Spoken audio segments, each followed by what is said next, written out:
All right. All right, welcome. And we are recording for our friends who were not able to be here today. I will go ahead and share my screen and we'll get started. We've only got 3 hours, so we've got a lot to do.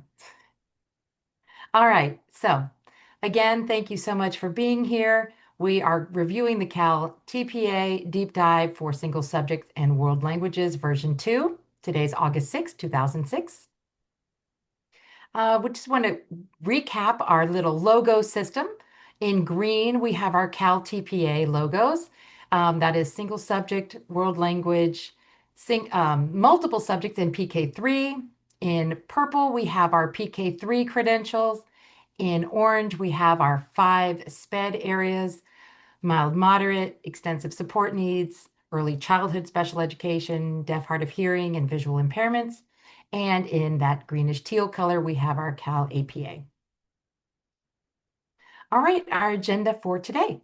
We're going to get started with our introduction, some norms, and our outcomes. We are going to share our Google resource folder with all of you. We'll go over our structure, theory, and action. We're going to show you how to access materials and remind you about faculty policies and resources for you. We will review in depth Cycle 1 and Cycle 2, in Cycle 1 and 2, performance assessments for single subject and world language today. We'll go over steps 1 through 4, and we'll walk you through the guide. We will talk about condition codes, and we'll talk about and share our upcoming program supports and contact info. And we've got a lot of program supports to share out for the year. So let's get started with introductions. Our director of our DREA team, our Division of Research, Data, and Assessment, is Juliet Wall-Leitner. My name is Julie Holmes. I'm one of the consultants on the performance assessment team. And Marissa, do you want to introduce yourself? Sure. Good morning. My name is Marissa Luna Lopez, and I'm another consultant on the performance assessment team. And last year, I was supporting both Cal APA and Cycle 2 LPA for Cal TPA. But this year, I get to focus just on Cycle 2 and the literacy performance assessment because a new consultant joined our team, Patricia Lane. She's going to be taking over and focusing on Cal APA, but she's not here today. So we just thought we'd introduce her as well. Back to you, Julie. All right, thank you. All right, so we want to see who's in the room. So if you don't mind opening the chat, let's make sure the chat works. And please introduce yourself, your name, your position, and the institution that you're with.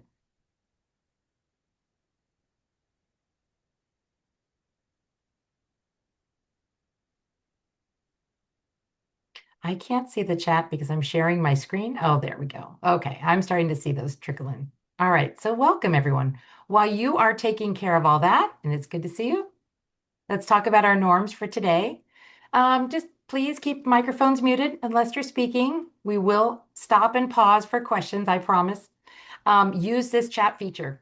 Post your questions if they're related to the current topic, and we will address them as we go. And if we missed your question, please call it out to us and we'll get to it at the end. If you can, please pose questions of a general focus. Let's not get into anything candidate specific. We can do that over email. And we'll just ask you to honor time by moderating your questions so that everyone has a chance to be heard today. All right, our outcomes for today and our hopes, we're going to go through the assessment guides and the templates. We're going to update you on version 2, and we're going to talk about our program supports for the coming year. We want to share in the chat our Google resource folder for today. So Marissa is going to pop that in the chat. Thank you. So within that folder, you will find the single subject and world language guides and the templates.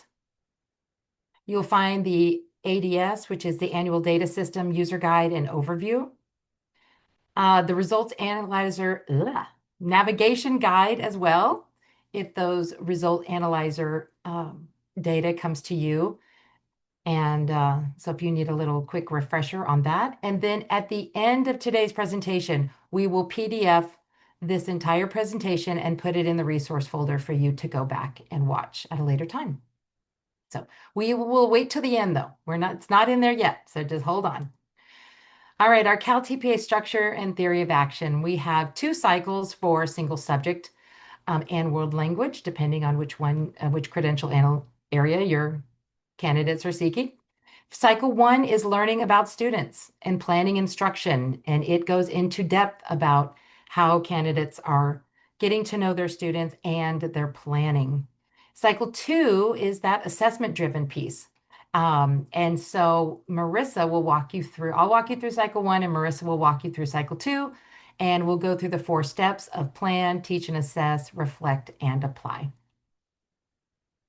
Accessing the materials, not only the resource folder today, but just as a reminder, we have a link to the evaluation systems website where they have all of the faculty policies and resources for you. Acceptable supports, any faculty guidelines, other resources you might need, assessment materials like program guide, templates, guides, etc.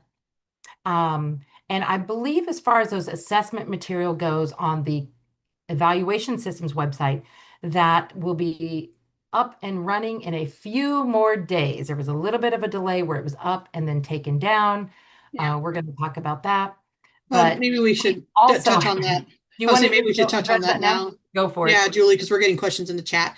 All right. Sure. So for cycle two and the LPA, there was an error in rubric 2.1 where it was asking for and or instead of just an and. It also led to an error in template I. And so because of that, all some of you may have materials that came out in July, and then you're looking at these and they say draft on the actual name. There is no watermark draft on them, but there is an error in rubric 2.1. The last two, I believe the second to last, are two constructs that have to do with the summative assessment. It says that they need to be the subject matter and or ELD. It should just say and. So all of these materials were pulled back. They're being corrected and they're going to be republished formally on August 10th. Everything else is correct. It's just that and or is supposed to be an and that can lead to a significant shift in how candidates are scored for 2.1.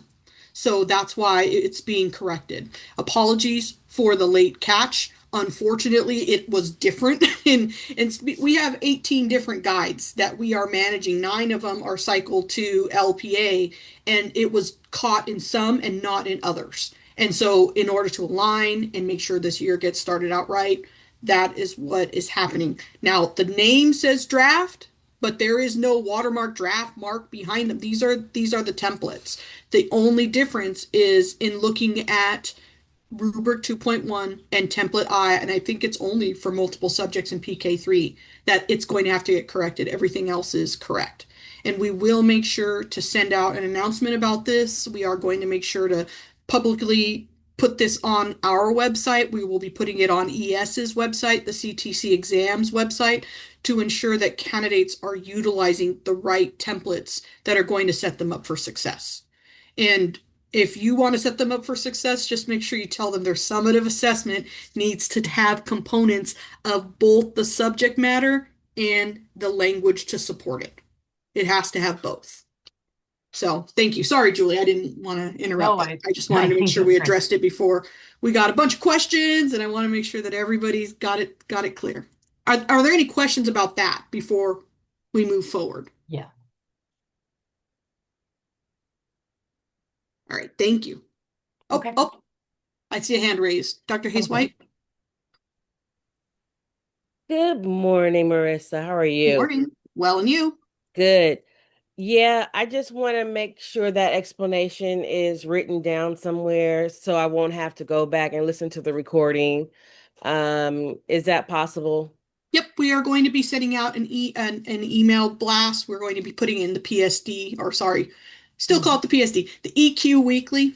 We're going to be putting that in this week. And then, like I said, everything is going to be coming out on the 10th. The materials will be available, but the language will also be on the CTC's website as well as ES's website. Okay, so the documents coming out on the 10th will all be the corrected versions of the templates, and the water the draft marks on the documents will all be off by the 10th, or are they already off right now? It will all be off by the 10th. The reason why draft stuff is out there is because we wanted to get materials out as soon as possible for folks to look at it. Yeah. And in looking at drafts, we found an error, so we wanted to make sure we corrected it. But yes, that language will be on the CTC's website, will be on the ES website. CTC exams will be sent out in emails to program coordinators via our listservs and in the EQ Weekly this week. So is it safe to say I can wait till the 10th to have everything complete and clear of error? Yep. Okay, Yes. thank you. Yes. Mhm. Okay. Okay, so getting back to everything. Assessment materials are there, will be there August 10th. Just as a reminder, there are lots of resources here on this faculty resource page. So we just wanted to link it. There's kind of a breakdown of everything that's offered. So that is a really good resource for all of you. Just as a reminder, the passing standard will be the same as the past year. So for cycle 1, passing standard is 16 points to pass. Candidates can receive more than one score of a 1 as long as it totals up to 16 points. The secondary passing standard is 14 points. And yes, they can receive more than one score of a 1. So if they score a 14 or a 15, they are eligible for the secondary passing standard. That is a programmatic decision. It would come to you, the program, to then look at candidate coursework, observation, and see if they are then meeting the TPEs. And that would be a programmatic decision if you want to enact the secondary passing standard, which would then move them forward and they would pass that particular TPA. Cycle 2 is the same as cycle 1, 16 points to pass and the 14-point secondary passing standard. And now we move into cycle 1. Questions before we get going? All right, give me a second. I got to stop sharing for a sec. I got to juggle a few things.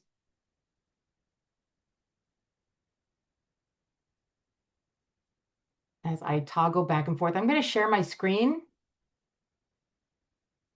and go through the guide with you. Okay. All right, I'm all set. Everyone good? We can see? Okay. Let's make this just a smidge bigger. Hopefully, I don't know about you, but I always need it a little bit, a little bit larger on my screen. All right, this is the single subject guide, instructional cycle 1. This is version 2, right here in red. You will notice this year, speaking of the red, on all of the templates, they say version 2 in red at the top because we want candidates submitting the correct templates, not submitting those version 1 templates, but submitting version 2.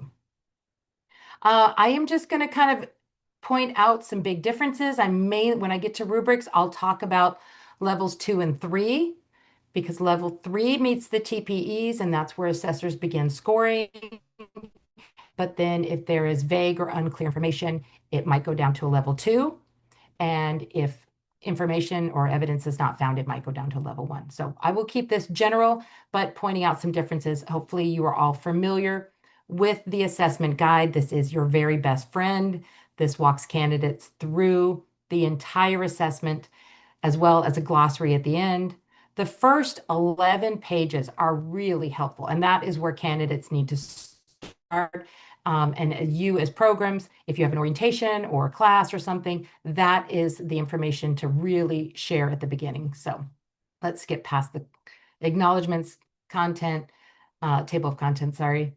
Starting with the overview, cycle 1 is structurally just like last year, where they are talking about their group of students. They are selecting their 3 focus students that they are going to differentiate their instruction for and adapt that information.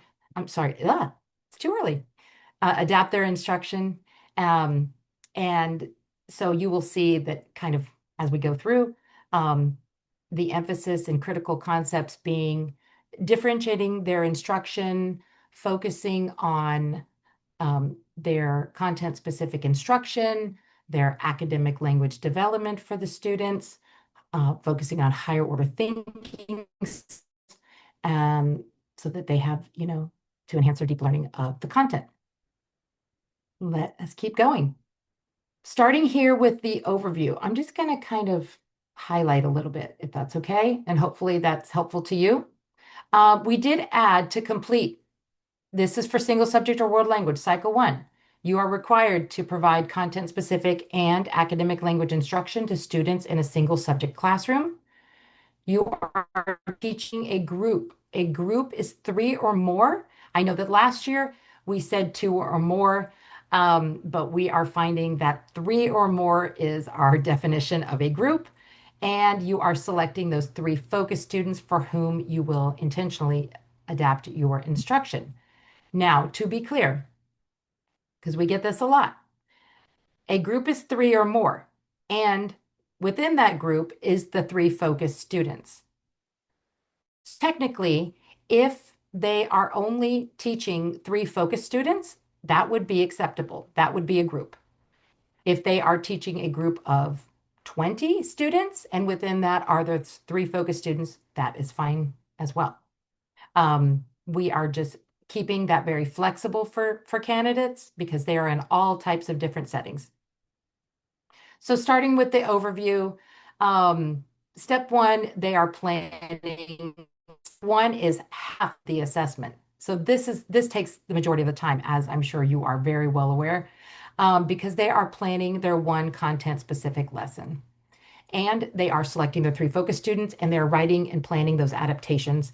They're summarizing their activities, and they're writing about their UDL strategy that they might be using, as well as their higher order thinking. In step 2, they're teaching and assessing. They are videoing their 1 lesson, and they're providing commentary on that. We're going to get into commentary a lot, so hold on to that. At step 3, there have been a lot of changes to step 3 in reflection, because historically that was an area where candidates were not doing very well. So we have a lot of big changes for step 3 and for step 4 as they apply their next steps. So this is a great place to start with your candidates. We did include here the 5 areas that they are focusing their video instruction, and I'll talk about that when we get to step 2. Essential questions.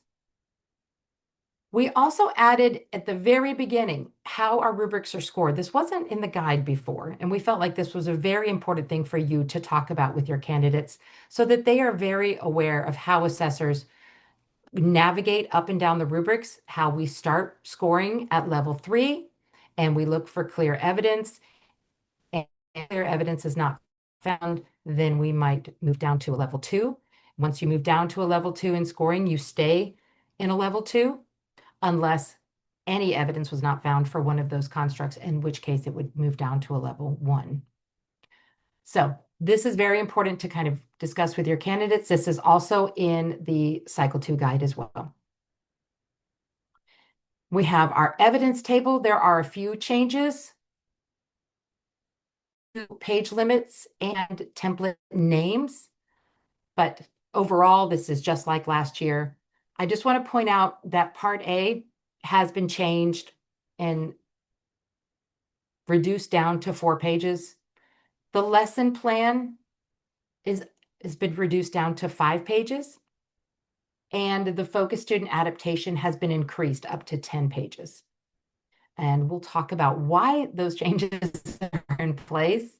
And also, I want to point out that the Part B lesson plan is no longer optional to use the program's lesson plan template. We just found that candidates, some of the lesson plans were not well aligned with the prompts, and so candidates weren't being prompted to write about some of the information, and that was a big impact to them and their scores. So please have your candidates use our Part B lesson plan as well.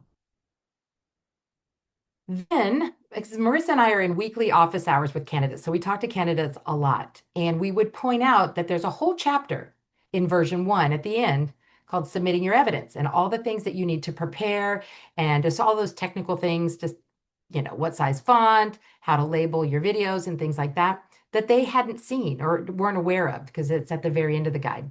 So we made a radical shift and we put it at the front of the guide. this is a great thing to talk to candidates about how to prepare their evidence, how to use those templates, what to submit at the very end. As far as English translations, because we do get this question a lot, we added here if candidates, and this is great for if you have a candidate in a dual immersion or bilingual setting, that they can complete all of their templates and videos in the language of instruction, with the exception of the step 3 reflection template, which must be done primarily in English. So that's hopefully really helpful to your candidates. English translations, you'll see in the World Language Guide, there is another bullet for world language candidates that says that they do not need to provide transcriptions or translations because their world language submission is going into a queue for that language of instruction and will be scored by an assessor who is fluent in that language. These just kind of go over the specs. This is also in cycle 2. So Marissa, you'll be able to skip all of this. So it just talks about each template, how many pages, the types of file types that are accepted, the minimum number of files, max number, and any additional information like font size and single space with one, little things like that. So that is all here for steps 1, 2. This is important. Evidence, labeling your videos. Video clip 1, video clip 2, so on and so forth. All right, let's keep going. Step 1, planning. So candidates are planning their 1, asset-based, UDL focus, content-specific lesson that they will teach to a group of 3 or more students. Now, that 3 or more can include their focus students during their clinical practice placement. And as they get to know their students deeply, hopefully they're working with someone, their supervising faculty member, they're working with their cooperating teacher or mentor, and they are reviewing that recent available information about their group. And in part A, they will write about their group. And here are the prompts. These are the exact prompts that are in the template. So this is basically the part A template. That's why we reduced it down, because it's not as long as it has in the past. In their lesson plan, and hold on, you're probably going, wait a minute, where's the focus student information? Just hold on, it's in part C. So in their lesson plan, their part B lesson plan, here are the directions. They're writing their learning goals. They're writing their content-specific learning goals as well as their academic language learning goals. And they are giving a summary of their lesson. So all of this is exactly what's in the template, where they are selecting their state standards, strands or standards. They're grade level specific strands or standards. They must be grade level specific. If they're teaching 9th grade, they would be using 9th grade California Common Core strands. And they are using those state standards to write their learning goals. So they're writing 1 content specific goal and 1 academic language learning goal. And of course, our world language folks, they're doing not an academic language, they're doing a vocabulary learning goal. So there is that difference.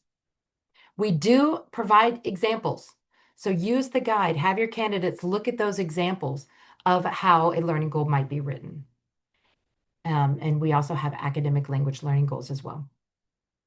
Then they summarize their activity. A summary is a summary. It's short, just a picture, a snapshot of what they're going to be doing for this 1 lesson.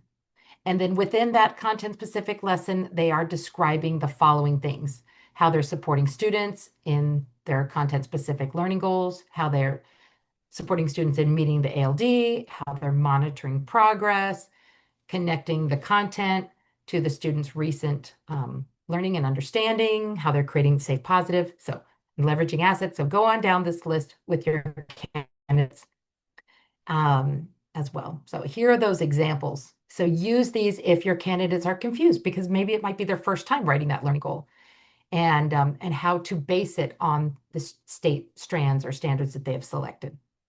So we do have these examples, as well as an academic language example. We did add this little note for candidates. If they're in a bilingual or dual immersion setting, that the academic language learning goal should be in the language of instruction that is being taught to the group, because that was another question that we were receiving a lot last year. Now, part C, we took the focus student information that was in part A and we moved it all to part C. So it's very comprehensive, and that's why we increased the page limit size, because there's a lot more that they're writing about. Plus, we moved that information over. So focus student 1 is that student who needs additional support with their academic language development. They are providing all the information that you see here about that particular focus student. So you'll see we just over and over, what is the focus student one's age and grade level? What is their content specific knowledge? For example, what is their present level of performance? Just as an example to kind of give ground candidates and what we're asking for. Identify their language, their ALD learning needs. Identify the adaptations or adaptations. So it could be one adaptation, it could be multiple. So whenever you see that parens S, you know that it could be one or more. And now they're describing the following. So this takes time, as you know, in working with candidates, to really first identify the focus student that they're going to be working with, and then to really get to know that student deeply so that they can leverage their assets, so that they understand present level of performance, how they're doing, what are their content specific needs, what is the adaptation or adaptations that I want to make for this particular student. So this, of course, takes some time. This last bullet is interesting because it really summarizes the adaptations that they're going to make, but it also, as you notice, if you look at the rubric for 1.2, this really ties in 3, 4, and 5, which is unusual for us because we don't always prompt candidates up for level 4 and 5 because level 3 meets the TPEs. But it made sense to try that here. So as you see that last bullet for focus student 1, 2, and 3, you'll notice in the rubric that it does prompt them up to really discuss and go into depth about those adaptations for that particular focus student. All right, focus student 2. This is that student who needs additional support in meeting progress towards the content specific strand or standard. Same questions, but that last bullet again is, and for focus student 2, is just specific to that particular student. And focus student 3, same thing, but this is a student whose life experiences in or out of school result in the need for additional adaptations for their well-being and or their behavior. So it could be one or both. And again, I just call out that last bullet to really go through because that last bullet's really specific to the focus student as well. I mean, all the bullets are specific, but this really goes into those adaptations. And now you'll see the and here, and let me try to make that a different color. Nope, that doesn't look good, but just remember that for future use. So for focus student 3, that student who has some well-being and or behavioral issues, they are creating and describing a targeted proactive plan. This is in the glossary. So we gave some examples of something like structured routines, frequent breaks, a safe space, some positive reinforcement, minimizing that triggering language, something like that. So how are they proactively thinking about that student's well-being and or their behavior to support them in class? And then how are they going to make the instructional content that they are teaching and the physical and emotional environment? How will they make those changes to support focus student 3? So I just want to call out that because that is something that is unique and different for version 2 as well. And again, this is all in the glossary as well. And just like last year, they are providing screenshots and or just a description of the lesson resources and materials that they're going to be using for their lesson. We get into rubrics. You notice the big blue box, I hope, and you'll see this in cycle 2 as well. So we have a big call out box for level 3 because that is what we are targeting. That is the target language that meets the rubric. And we have levels 4, 3, 4, and 5 stacked. You'll see here levels 4 and levels 5 are sort of stacked. because that is wonderful if they meet everything in a level 3 and we can continue scoring up to a level 4. And if they meet all of that, fantastic. We can continue scoring on to a level 5. But level 3 meets the rubric. Um, so as you know, as you've probably experienced with these rubrics, each little paragraph here is called a construct. You'll see lots more constructs this year in version 2. And that's not because we've added information, it's because we've kind of broken up these constructs that were really multifaceted into more succinct and clear rubric levels. So don't be scared off when you see more constructs. It's meant to add clarity for candidates. Let me just call out a few things. I won't go through every single construct, but I just want to call out some things for level 3 and level 2. So in level 3, we use words like clearly. That is very important. We use words like and. They have to have this and this. In a level 2, they might have, you'll see and slash or. They have to have this. They might meet one thing clearly, and the other thing might be unclear, or it might be vague. So that might bring them down to a level 2.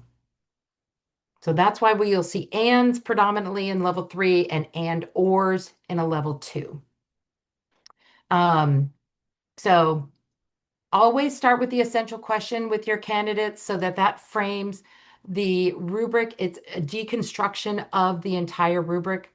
So a great place to start with your candidates is just talking about that essential question, what's being asked, what's being measured. And so looking back at level 3 here, candidate clearly uses information from recent content-specific learning to plan instruction. At level 2 would be that they're vaguely using information. So vague means that the assessor is trying deeply to understand the evidence that they've provided, but it is not clear to them how they've come to use that recent content-specific information. So there might be some unclear language. So the more that your candidates can be specific in what they're talking about, the better. Just another thing I want to call out to all of you, this is new this year. So if you're looking at the second construct here, that the candidate selects a grade level appropriate California State content specific strand or standard and or curriculum framework, either is fine, for the students that they plan to teach. So they are on track. They're teaching a 9th grade class. They are using a 9th grade standard. A level 2 would be that the candidate is using a strand or standard that is either one grade level above or below the students that they are planning to teach. So if they are teaching 9th grade, but they are using 8th grade standards, then that would bring the candidate down to a level 2. And a level 1, that the standard standard is more than one grade level above or below the students that they are teaching. So that would bring them down to a level 1. In the past, if they were just one grade level above or below, it was an automatic level 1. So this at least gives the candidate the benefit of the doubt. But again, hone in with your candidates and remind them about using those specific strands or standards for their grade level. So that is something unique and different. Let me point out one of the ands or the and/ors. I don't know that there are many in level 1. I'm sorry, in rubric 1. I will point out that there is a UDL construct. There was not in the past. And so there is a UDL construct here at the end where they're clearly describing how they're going to use their UDL-focused instructional strategy, could be one, or strategies to support student learning. So there are some new language. We did use our data and we talked with our leads and we've talked with candidates, we've talked with coordinators about those specific constructs that were really tripping candidates up, and that is never our intention. We want it clear. We want it really clear what we're measuring and what we're seeking. So hopefully you have a chance to look through that and go through this with your candidates really carefully. Again, going over those levels 2 and 3. All right. Rubric 2.1. This is this is focus student one. I will just go ahead and in my rudimentary way of highlighter, write it out. So this is exactly what we're measuring in part C in that template for focus student one. So carefully go through this and go through the essential question with your candidates and talk about this. Again, this last construct is always very unique. So this is that last bulleted item that I pointed out in the guide where they're describing those adaptations and how they are going to specifically make them for the needs of that particular focus student. So that is a great one to really work with your candidates on. All right, 1.3, this is our focus student two. Oh, wow. Can't really write with this too much. So this is that student that has some needs in meeting the strands or standards. Again, this is, they're planning adaptations that are clearly based on recent learning. They are planning content-specific adaptations that clearly leverage those assets and or interests. And let me just talk about assets and or interests real quick. In the past, we have always said assets, parentheses, cultural and or linguistic. And then we said and or interests. What we have learned over time is that having that parentheses of cultural and or linguistic was actually confusing candidates instead of helping them. It made them hone in and think that those were the only two assets that they might be writing about or they're looking about for their students. So we remove that. They are providing that asset-based approach, looking at student assets and or their interests. Either is fine or both. But we kind of put the onus back on you, the program, to really go into depth about that asset-based approach. It is in the glossary, but we didn't want candidates to think that it just had to be one or the other, like cultural and or linguistic. So there are lots of assets that our students have. And the final construct that they're planning, that content-specific lesson adaptation or adaptations that support their content-specific learning needs. All right, and 1.4, we're almost halfway through the assessment. This is our focus student three. All right, this is the student who has the well-being and or behavioral supports. Again, the first two constructs are exactly like the other two past rubrics. It is this third construct that is very unique, that they are going into depth about those lesson adaptations and how they clearly support their well-being and or behavior to meet the content-specific learning needs. You'll see in level 4, it does talk here, it goes into depth about the targeted proactive plan.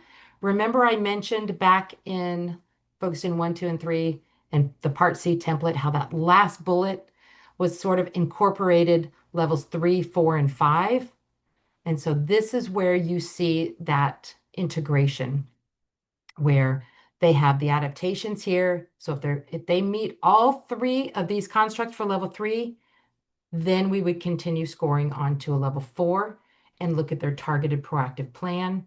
And if clear evidence is found there, then we'd move on to a level 5 and look at how the candidate is describing how those adaptations draw upon and or refer to evidence-based practice or research that's appropriate to that particular focus student. We do have call out just some things like this, just the language under the rubric. Sometimes we'll put these asterisks, so that helps candidates. They don't have to go to the glossary, but they can, but it just calls out a little definition there for them. And that's half of the assessment. That's rubrics 1 through 4, and there are 8 total. All right, step 2, teach and assess, the fun part. We did make a few changes this year.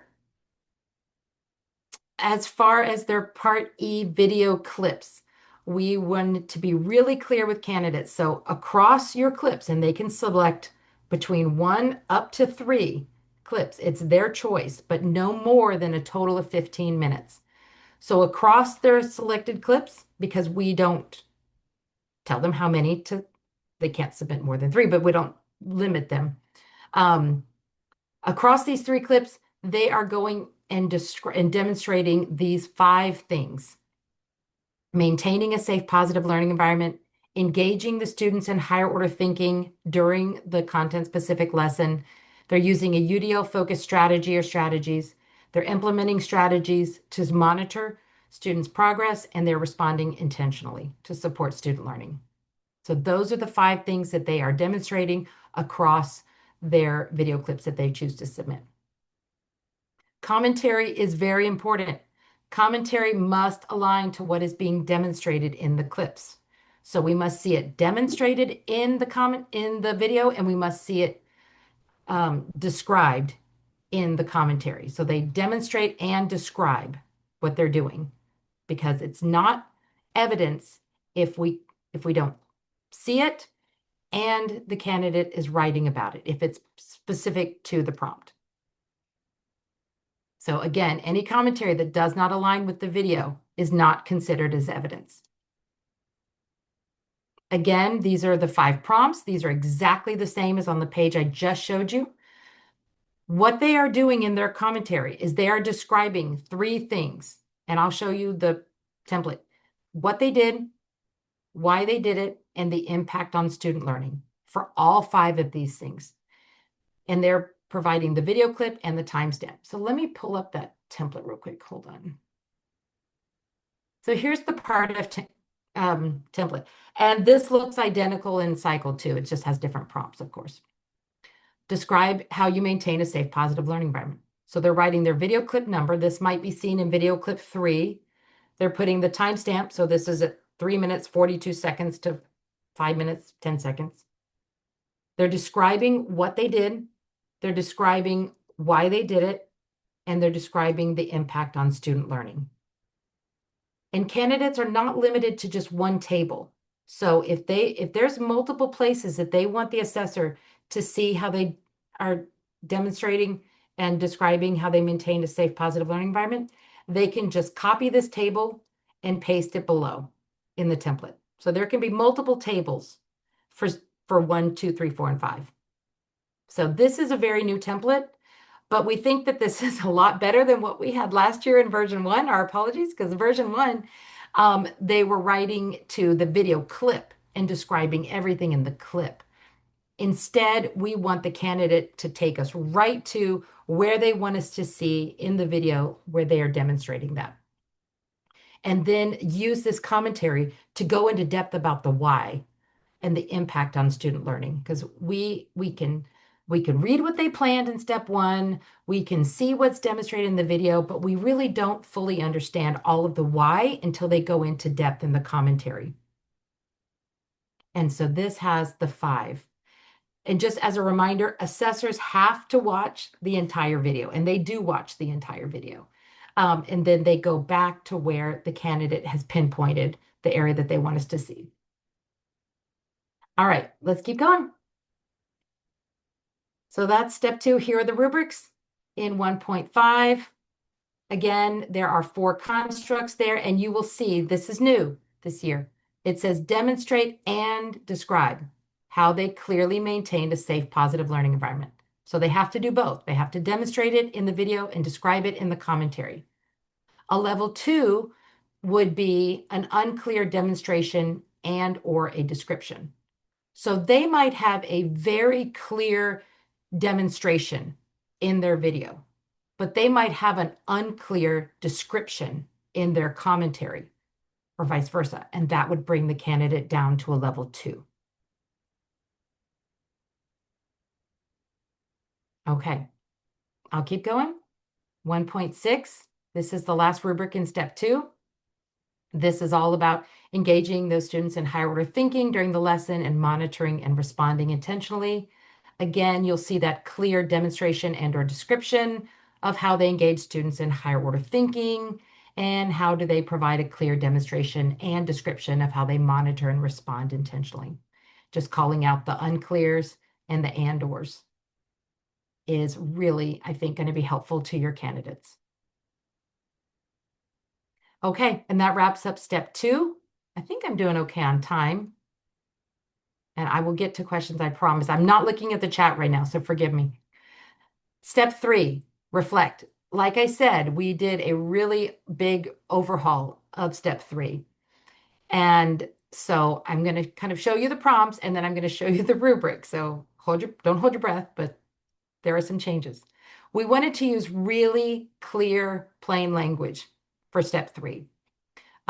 We want candidates to really be vulnerable and share and reflect on how it went and not gloss over that everything was wonderful, it was amazing, everything I planned worked out perfectly, and everything I taught went just as planned. So the new prompts are overall, what went well in teaching of your lesson? And think about specific examples and write about it. Draw that in to how what went well in your teaching. Tell us what, don't just say, yes, everything went well. Be specific. Specificity is really important here. Number two, what did not go well or as expected in your teaching of a lesson? I've never taught a lesson where something might not have gone well or as I had hoped and expected it would go. Again, think about specific examples from step one or two, from your planning or teaching. And then impact. Impact is the big word for step three. In the past, we've said effectiveness. Reflect on the effectiveness of your blah, blah, blah. Step three is reflect on the impact. So candidates hopefully are really going into depth and thinking about these 5 things. The impact of getting to know their students before teaching the lesson, the impact of creating a safe, positive learning environment. So they're really connecting those dots on the impact there. What was the impact of using an asset-based approach, having and implementing UDL focused strategies, and engaging students in higher order thinking? So keyword this year is impact. And then overall, tell us, how did your students, meet the content specific and ALD learning goals? How do you know? How do you know? So again, specificity, going into depth, like I know because this, blah, blah, blah. And they're really hopefully going into some depth about that. And then for their focus students, they're analyzing the impact of the adaptations for Focus Student 1's learning needs, language learning needs, Focus Student 2's content-specific learning needs, and Focus Student 3's well-being and/or behavior. Now, this is part, don't come at me.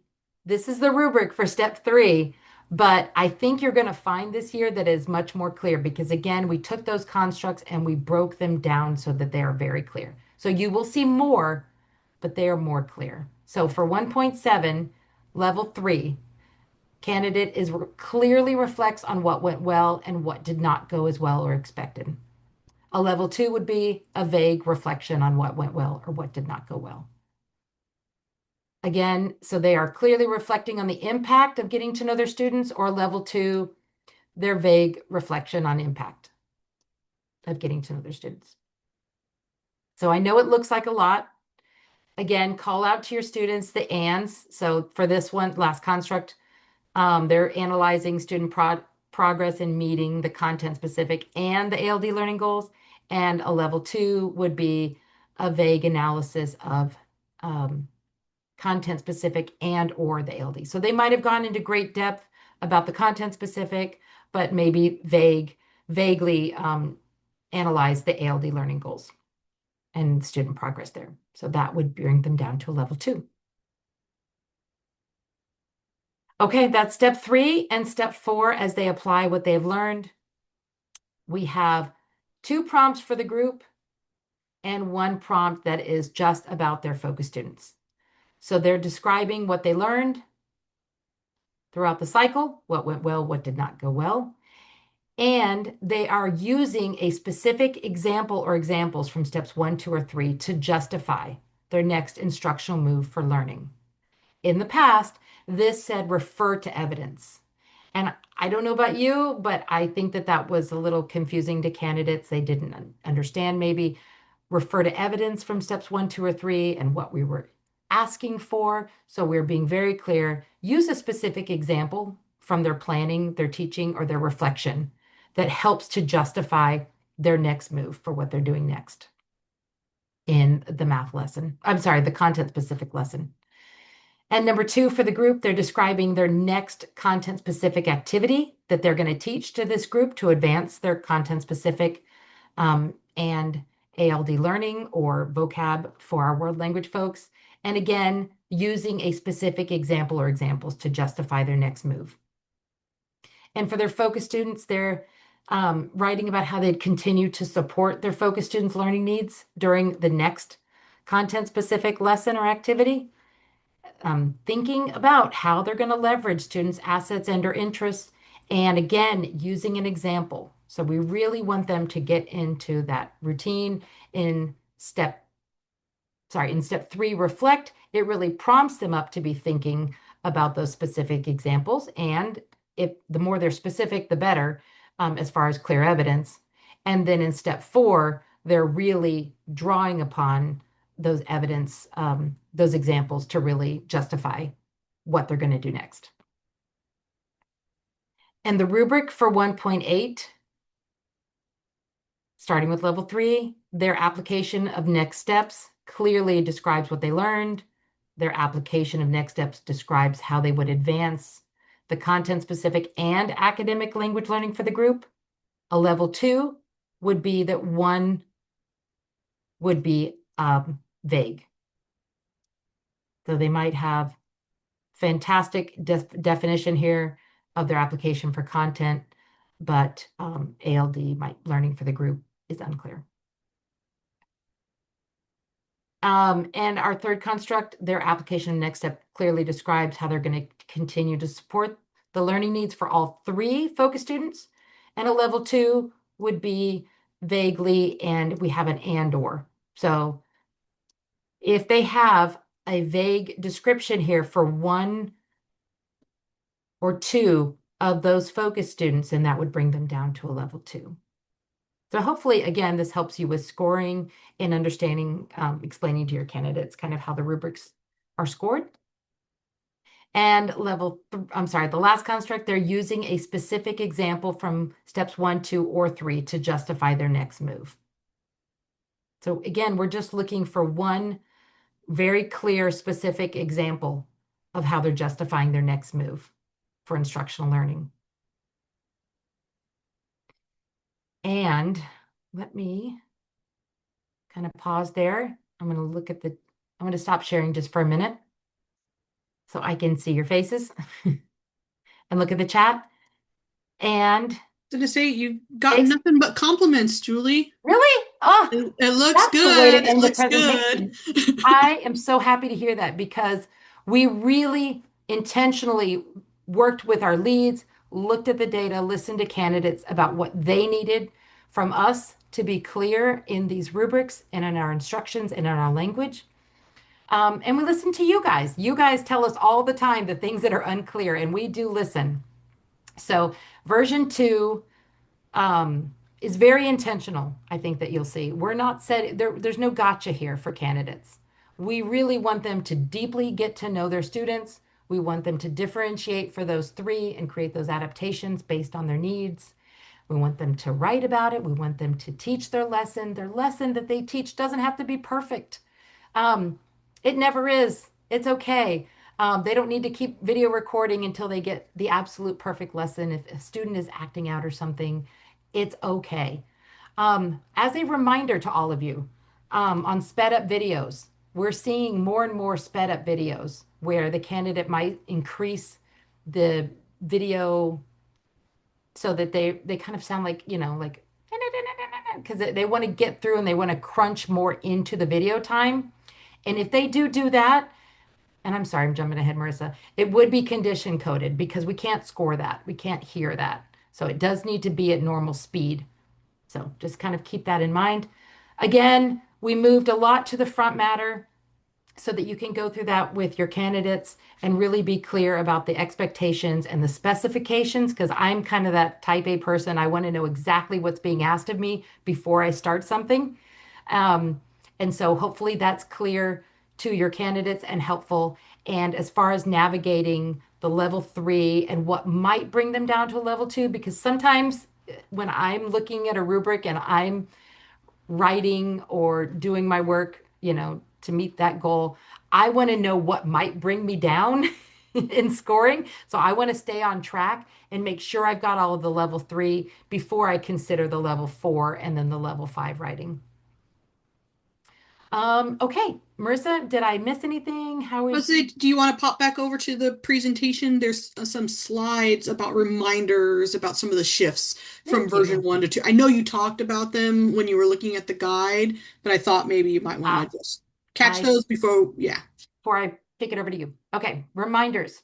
So we've got this in the PowerPoint that's going to go into the Google folder after this presentation. These are some of the things I talked about as far as page limits.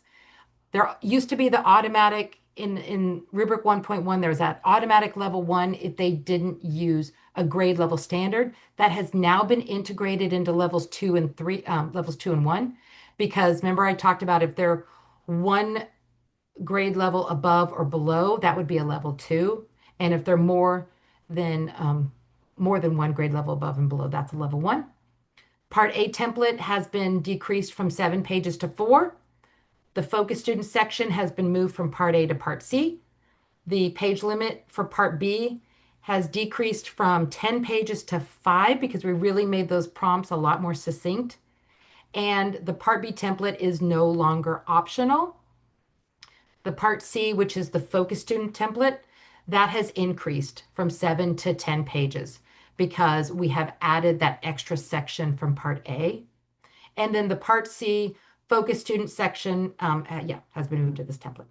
Now, for our world language folks, something that you will see in Part B, and we have looked at the world language standards and included that candidates must include the language level of the students in relation to the standard. So are they N for novice, I for intermediate, S for superior, or A for advanced? So they must include that information. And you'll see if they don't, you'll see that in a 2, what might be a level 2 and what might be a level 1. So for our world language folks on the 1.1 rubric, look at the second construct there, and you'll see that this language has been included, and we also included it in the world language guide as well. All right, for step 2, that first rubric in step 2, the last level 1 construct, which used to be an automatic level 1 around the teaching of the content. But you know what? I didn't talk. Let me go back to that one. 1.5. Excuse me. I didn't touch on that. Okay. This third and fourth construct. This used to be an automatic level 1 if they were not teaching accurate math content and or they provided or they didn't describe and demonstrate what they planned in step 1. So this third construct, the candidate's providing a clear demonstration in their video and description in their commentary of accurate math content. A level 2 would be that they have 3 or fewer minor inaccuracies in their math content instruction that they might not have caught. We've all been teaching and got, oops, oh, wait, no, this is this. That's not counted. No, this is taught to the students, and the students are now left with this information that did I say math instruction as an example? Whatever the content specific instruction is, there might be a minor inaccuracy in their instruction of that content. A level 1 would be 4 or more minor or 1 or more major inaccuracies in their content specific instruction. So this is where the candidate is fundamentally teaching something that is inaccurate to the students. So that would bring them down to a level 1. A level 2, and again, I think this will be very rare that we see this, that they might have 3 or fewer sort of inaccuracies in their instruction in the way that, not in the way that they are teaching it, but the information itself is inaccurate. So it's causing confusion for the students. But a level 3, they provide a clear demonstration and description of accurate content-specific instruction. And then the last construct is that they're providing that clear demonstration and description of what they described in step 1, because what they plan for is what they should be teaching and then reflecting on and applying for next steps. We have seen this is in there because we have actually seen people plan a lesson and then do something totally different for step two and onward. So what they write about and plan for is what they should be teaching.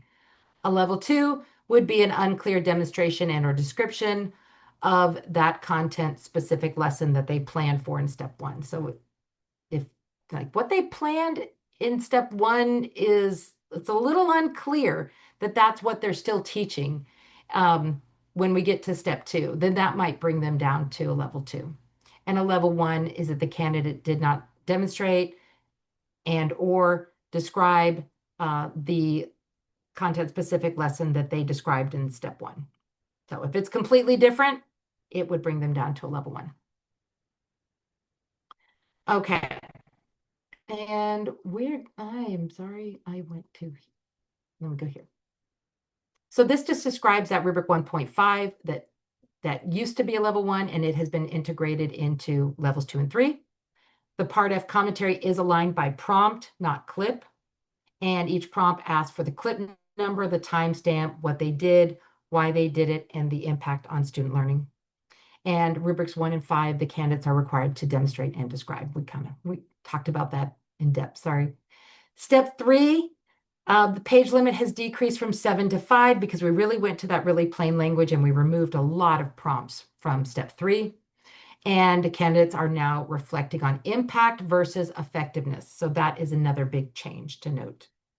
And step 4, last rubric in the application of next steps, that has changed to instead of using refers to appropriate evidence, we are saying just use a specific example from steps 1, 2, or 3. So hopefully that's clear. All right, and I think, and I went backwards. Okay, let me stop sharing and look at the chat. Anything I've missed, Marissa? I'm just reading. I know. Let me catch up. For clarity, to explain the candidate, the word demonstrate refers to. So demonstrate is what we see in video. Describe is what we read in commentary. So and there used to be a condition code for this when someone would submit a video of cats hopping around and then it was, this really detailed in-depth description of what they were doing.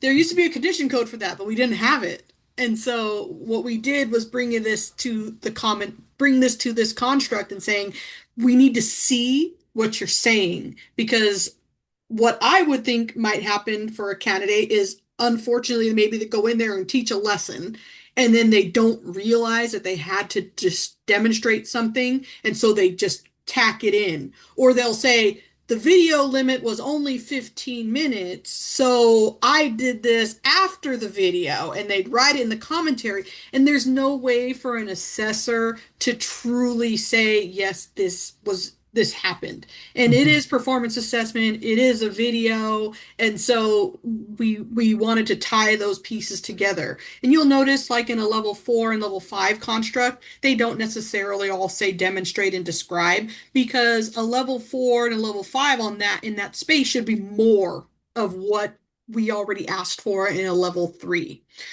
So yeah, that was the reasoning behind the demonstrate and describe. Yep. And the PowerPoint will be, the PowerPoint will be PDF'd and put in the resource folder at the end of this presentation. Yes. And you noticed, I'm sure, as you got into the resource folder, you said that there's other folders. Keep this resource folder. We're going to update it, and we're going to include everything. Everything. Multiple subjects, PK3, all the EdSped areas. And for those of you that are fortunate enough to also be a Cal APA coordinator, we're going to put all the Cal APA materials in here as well. So, and we do realize, like I said at the beginning, and for those of you that came in a little bit late, that there was an issue. There is an error in rubric 2.1. So the cycle 2, rubric 1, there is an error in there, and materials will be re-released on August 10th. And as soon as we get them, we will update what's in this folder. So you can Yeah. have access to it in this Google space, but those will also be updated on our website. Yeah. But um, Yeah. And I just wanted to say one more thing about cycle one. I didn't go through levels 4 and 5, but there were a lot of changes to levels 4 and 5. So I would encourage you to read over those, go through with your candidates and talk about that. But again, the emphasis is meeting that level 3. Um, and then, it's wonderful if candidates meet the 4 and the 5, but even my very, very close friend who was doing the Cal TPA last year was more focused on meeting the 4 and 5 than the level 3, until I talked to her and told her about and explained the scoring. And she's like, oh, no wonder I did so bad on my peer review. Because she was writing really to the 4 and the 5 instead of meeting that level 3. So hopefully that blue box is really clear. Hopefully the level 2 stands as like a cautionary tale of like, hey, this is what would bring you down to a level 2. So stick with the level 3 and then move up to a 4 and a 5. And there's opportunities within these prompts that they would expand and write to a 4 and a 5, you know, but maybe, you know, as they recognize and go through maybe a peer review process or a faculty review process, that they have met the clear evidence of a 3 first. All right. Marissa, do we want to jump to cycle 2? Want to take a quick sure, break? but I was thinking maybe a 5-minute stretch break. I We think can so come too. back. Let's take 5 and say, you want to just say 10:15? It's nice and Sure, quick. sure. All right, That's I'll put that's it in enough the time chat. to. My watch keeps telling me to stand up, so. Get water, stand up. Yes. Okay. And we'll see you all back here. Just stay in, just to kind of turn off your camera and mute, and we'll see you back at 10:15. All right, thanks.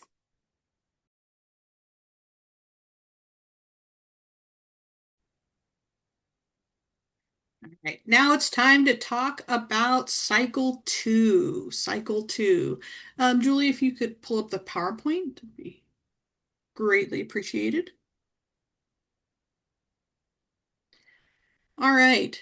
So taking a look now, there have been some pretty big changes. So I do want to go through the changes before we go to the guide. And we will be talking about rubric 2.1 and looking at that issue with those two constructs. And so, yeah, just so you're clear.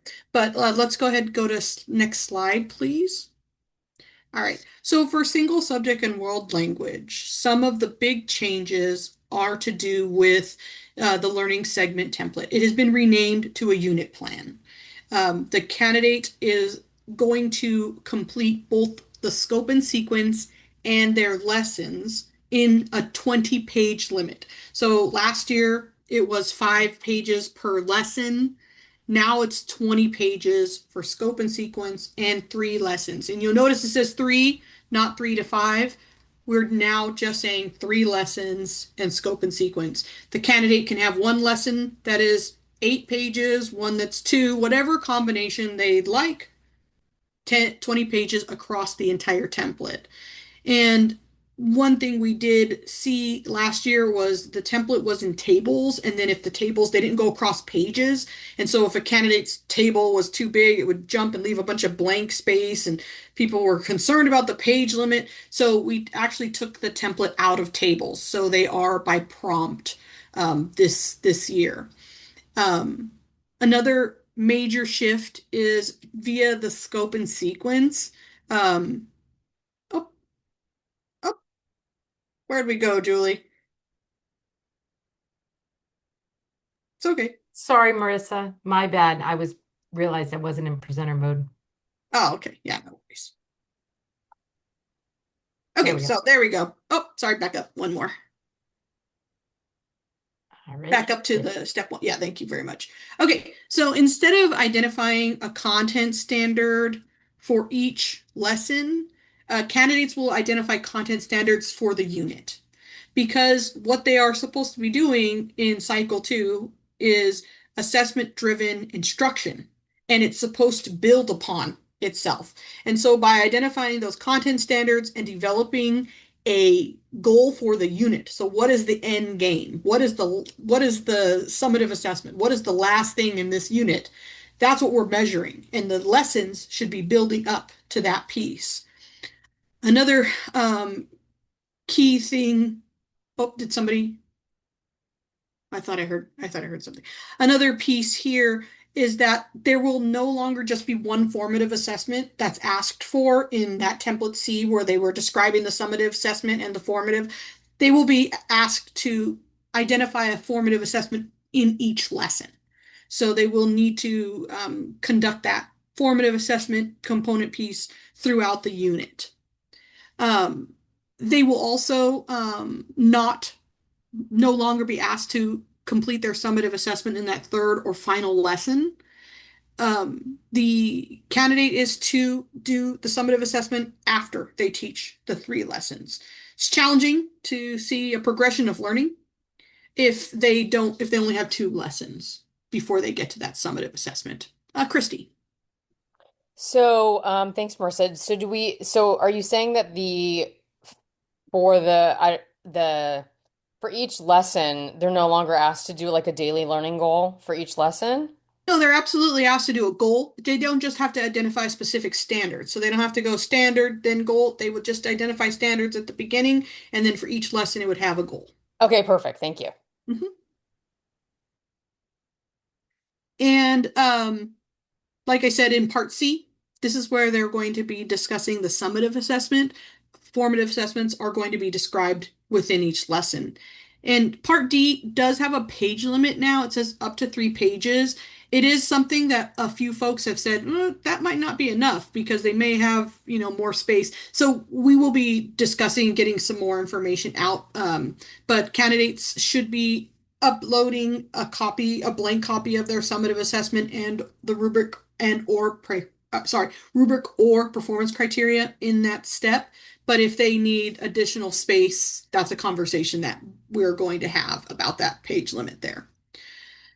Let's go ahead and take a look at the next slide.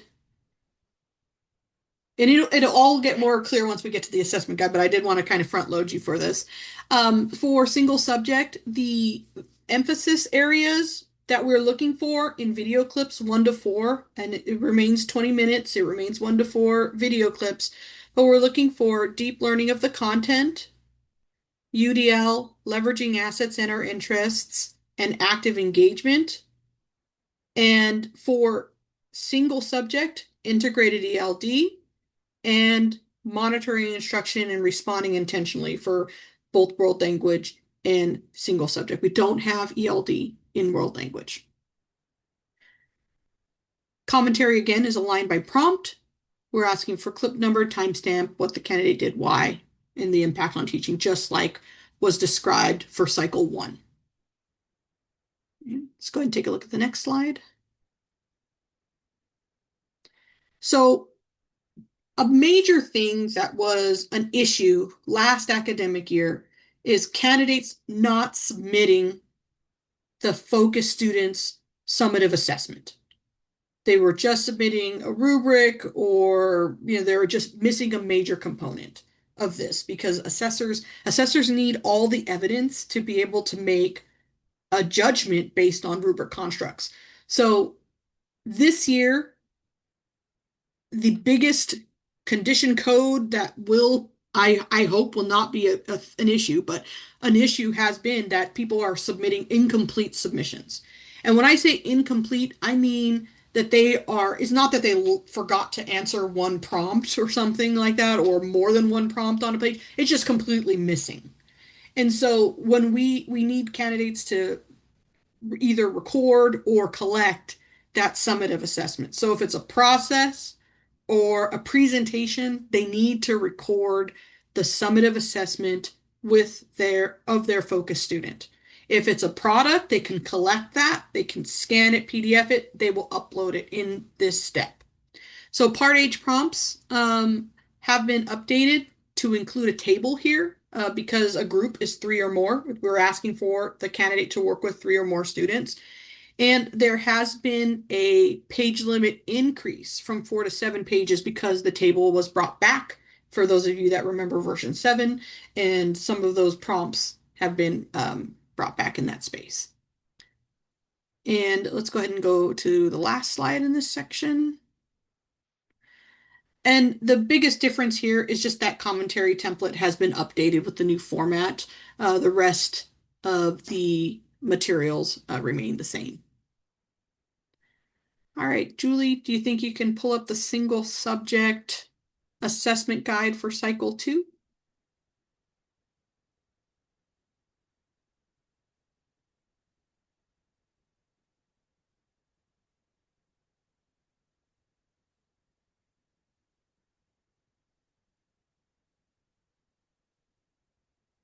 The format of the assessment guide is the same as cycle 1, where we have outlined all of those how to submit, what to submit pieces in the front. So I won't go over any of that. We'll go straight into the evidence table.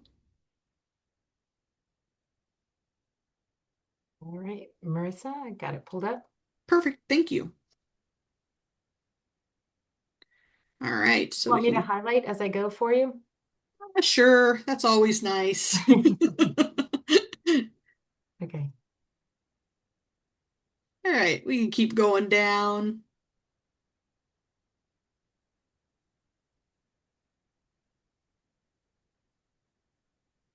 Overview remains the same. Yeah, keep going. Okay, so we'll stop here real quick. We did put this statement at the beginning to be able to support candidates in understanding what they were asked to do. And for you world language folks, anytime it says ELD, it's not for you. There is no ELD in world language. So providing content specific and ELD instruction, teaching a group of 3 or more students, and then adapting instruction intentionally for one focus student.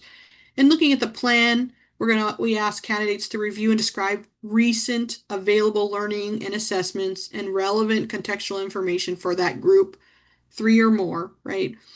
And leveraging their assets and interests, they're asked to plan a unit that includes a series of 3 content-specific lessons and corresponding assessments. Those corresponding assessments are both formative and summative. So there are the 3 formative assessments because there are 3 lessons, at least 3 formative assessments because there are 3 lessons. And you'll see a level 4 and level 5 constructs that are around multiple formative assessments. And they align and build upon to create a progression of learning. And I do recognize that align and build upon are synonyms, but I wanted to make sure it was very clear that these 3 lessons are not 3 random lessons from my student teaching that I'm just throwing together and putting. It's a lesson, it's a mini unit of instruction. And the candidates are to use those grade level specific standards or frameworks and develop their goals for the unit. And from the goals, the standards they develop goals from the unit. And from the goals for the unit, they develop those goals for the lessons. Again, thinking about the end in mind. What is the end of this? What do I want students to be able to do? I want them to be able to read an article, annotate it, and write a summary. Something, whatever it is that they are going to do. That's my summative assessment. So how am I going to get them there? What am I going to do in my 3 lessons to get them there? That's what we're asking candidates to describe in their step 1 plan. In step 2, teach and assess. Again, 1 to 4 video clips up to 20 minutes. How we engage students in deep learning of the content, how we leveraged assets, and how they integrated ELD, then how they used formative assessments to monitor student learning and respond intentionally. And Linda, your question in the chat, do the lessons have to be consecutive? No, they do not. They just need to build upon one another. So they don't necessarily have to be 3 solid days of instruction.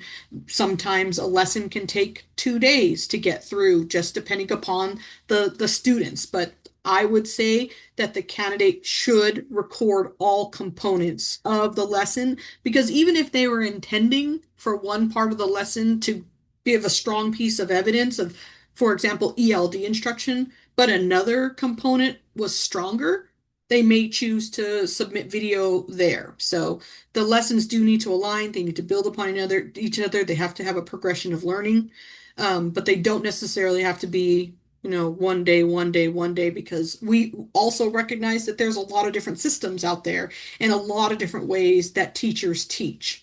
So, yeah.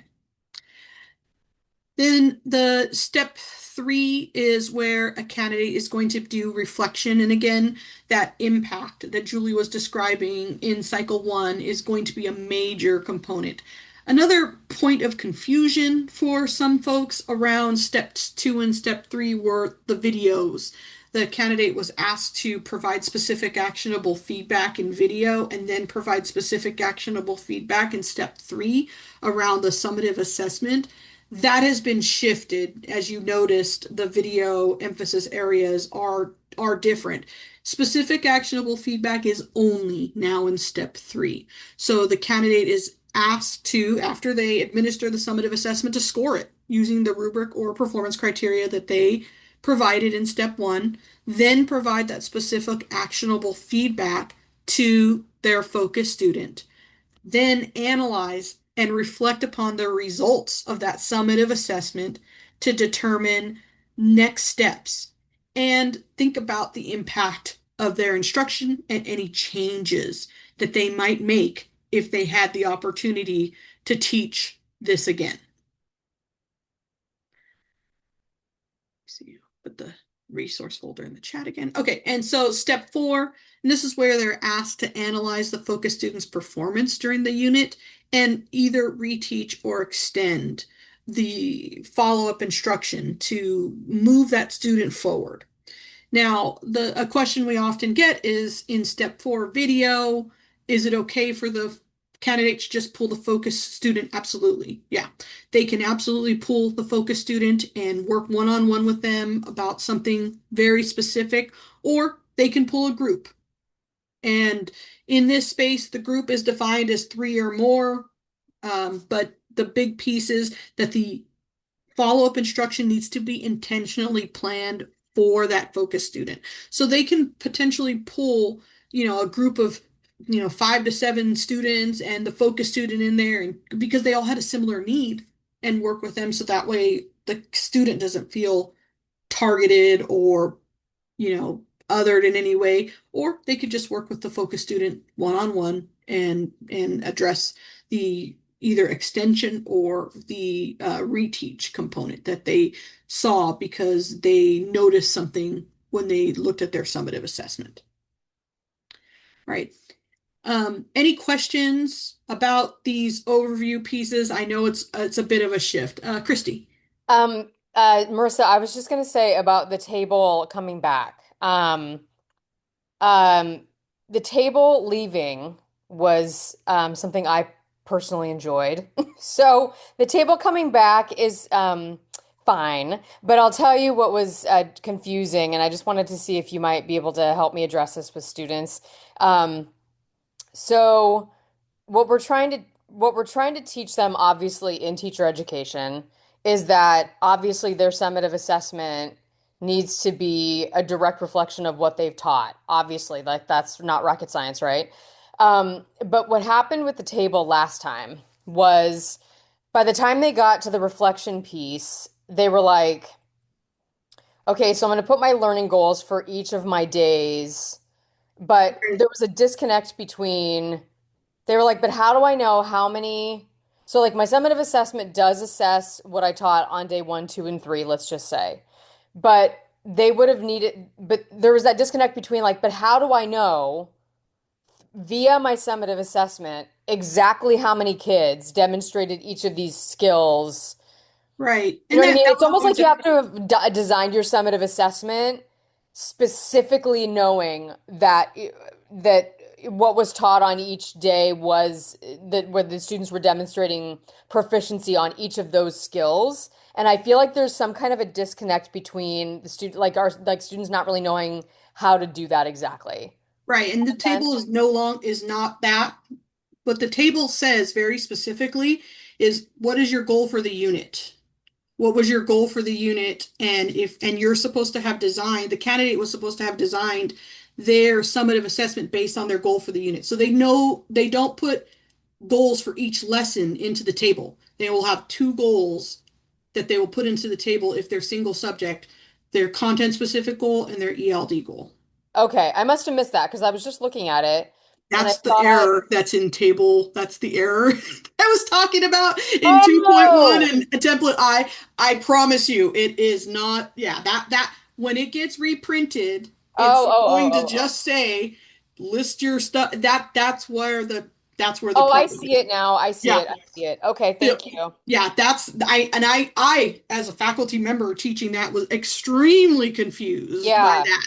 But because how do you know with unless you have some kind of assessment after each lesson about each of those goals, right? Absolutely. And so Which, what this table will be about the summative assessment and the candidate is supposed to have designed a summative assessment that measures the goals that were outlined in the scope and sequence. And okay, you'll that, and when you see that scope and sequence template, I think it's template C, it'll say restate your goals for the unit.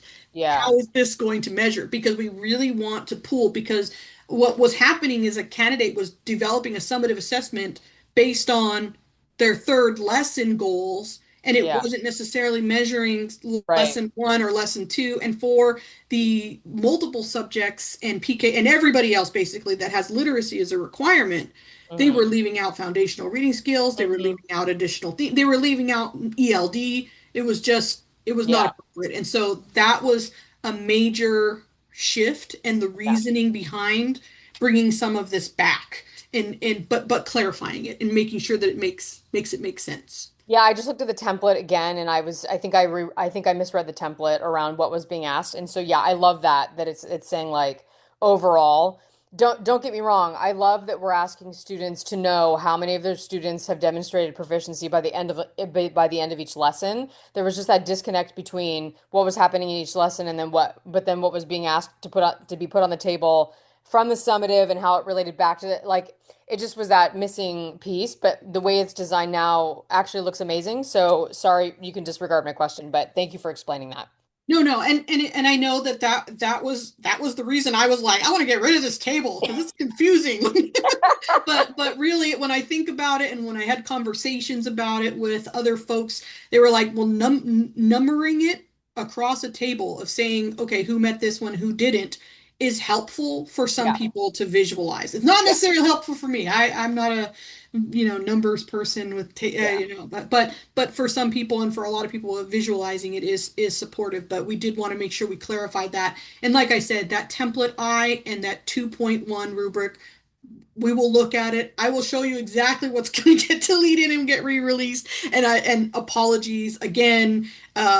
Yeah, it's my mistake. I the one that am behind it, and so I just yeah. I don't worry. I'll beat myself up over it for about No, 10 years. don't be your, oh my gosh, all of these changes are so great. Both of you, I just want to say thank you so much. It's going to be so great for the students and please don't ever beat yourself up. I can't imagine how much work this is. But the table coming back with the way that it's redesigned, I actually love because I do love when the students are actually putting the data somewhere. So I actually love that. I love the redesign. So yeah, please don't beat yourself up. I think everything it looks great. It's probably the best version we've ever had, and I'm stoked about it. So just thank you in advance. Well, thank you for that. We do appreciate it. It was a lot of work, and when I was faculty, I remember thinking like, "What takes so flippin' long to do this? It's just some templates." And now I always end up eating my own words when I get into different roles. You Yeah. never know where life's gonna take you, right? Yeah. Karma always comes back. But no, honestly, yeah, that's and like I said, it is a process, and we do have to make it accessible and think about all kinds of different subject matter areas, but we did really read your surveys.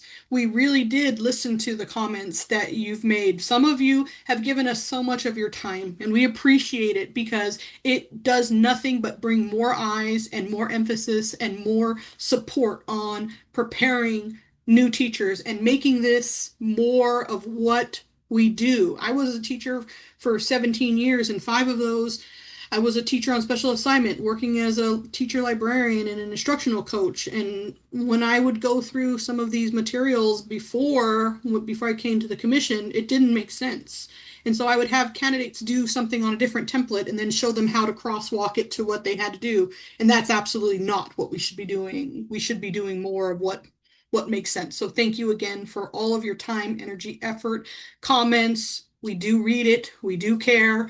It's not like we're just sitting, Julie and I are sitting there going, we're not gonna listen. We're just doing whatever we want. We're not throwing darts at a dartboard.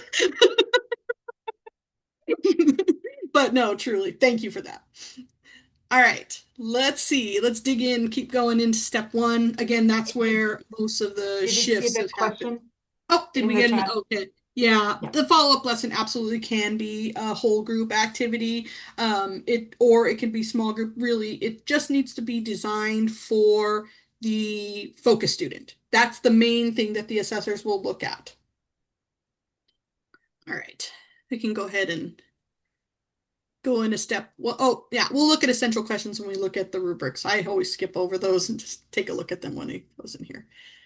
Okay, so taking a look at the evidence table real quick, just you'll notice that some of the names, like I said, have shifted, and the contextual information unit plan, it used to say whether, what thing they were. It just ended up being so long.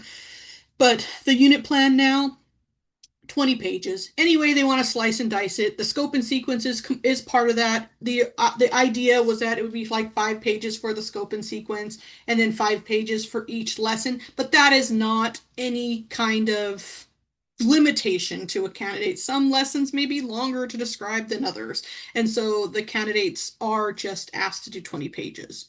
Then part C is all about that summative assessment. That is the major piece, because the formative assessments, they do have to have at least 3, 1 per lesson. They don't necessarily have to be different. They can be a similar formative assessment in each lesson, but you'll see in rubrics at the rubric level in levels 4 and 5, varied formative assessments that assess both the content specific learning and the English language development. For the world language, of course, no ELD. That will be a level 4. So encouraging candidates to use multiple formative assessments in each lesson is never a bad idea. It's always good to know and to gauge student learning. And then their copies and blank summative assessment and rubric or performance criterion. Again, it says 3 pages, but we may be having some conversations about allowing for assessors to look at the whole component piece. So, okay, yeah, sorry, Lori. Part C is just the summative assessment. They will not talk about formative assessment. They did before, but formative assessment has been moved into Part B, into the unit plan. So each lesson, it needs to include like 1 content-specific learning goal, 1 ELD learning goal, and a formative assessment. Again, for world language, no ELD. All right. Let's go ahead and take a look at step 2 real quick. Oh, sorry, Julie. Just again, they're going to teach and video record all lessons and assessments. This happens. Candidates don't realize they have to submit their summative assessment, and it was a presentation. They don't have a recording of it, and they don't submit anything there, or they just submit a rubric scored. It's going to be an issue. So I always told my candidates, let the camera roll. You can always delete video, but you can't get something back. And it's so important just to let the camera roll doing this. And another thing, always tell them if they're using their phone, make sure they turn down the, so you don't see the speck on somebody's nose, because the cameras, they have such high definition now, make such a big file. But also turn it on airplane mode, so that phone call from a telemarketer does not ruin their video. There are still no issues with edits. People can edit their videos, clip them down, those pieces, but the speeding up thing, we just can't have that. And somebody was pretty enterprising about that one, right? Oh, I only got 20 minutes, but I can fit in 30 minutes if I put it on 1.5, but it's just too challenging to understand and to see those natural pauses when people are presenting or teaching. And step 3, again, that's where they're going to analyze they're going to score and analyze those results, provide that specific actionable feedback to that focus student, and then reflect on the impact of their instruction.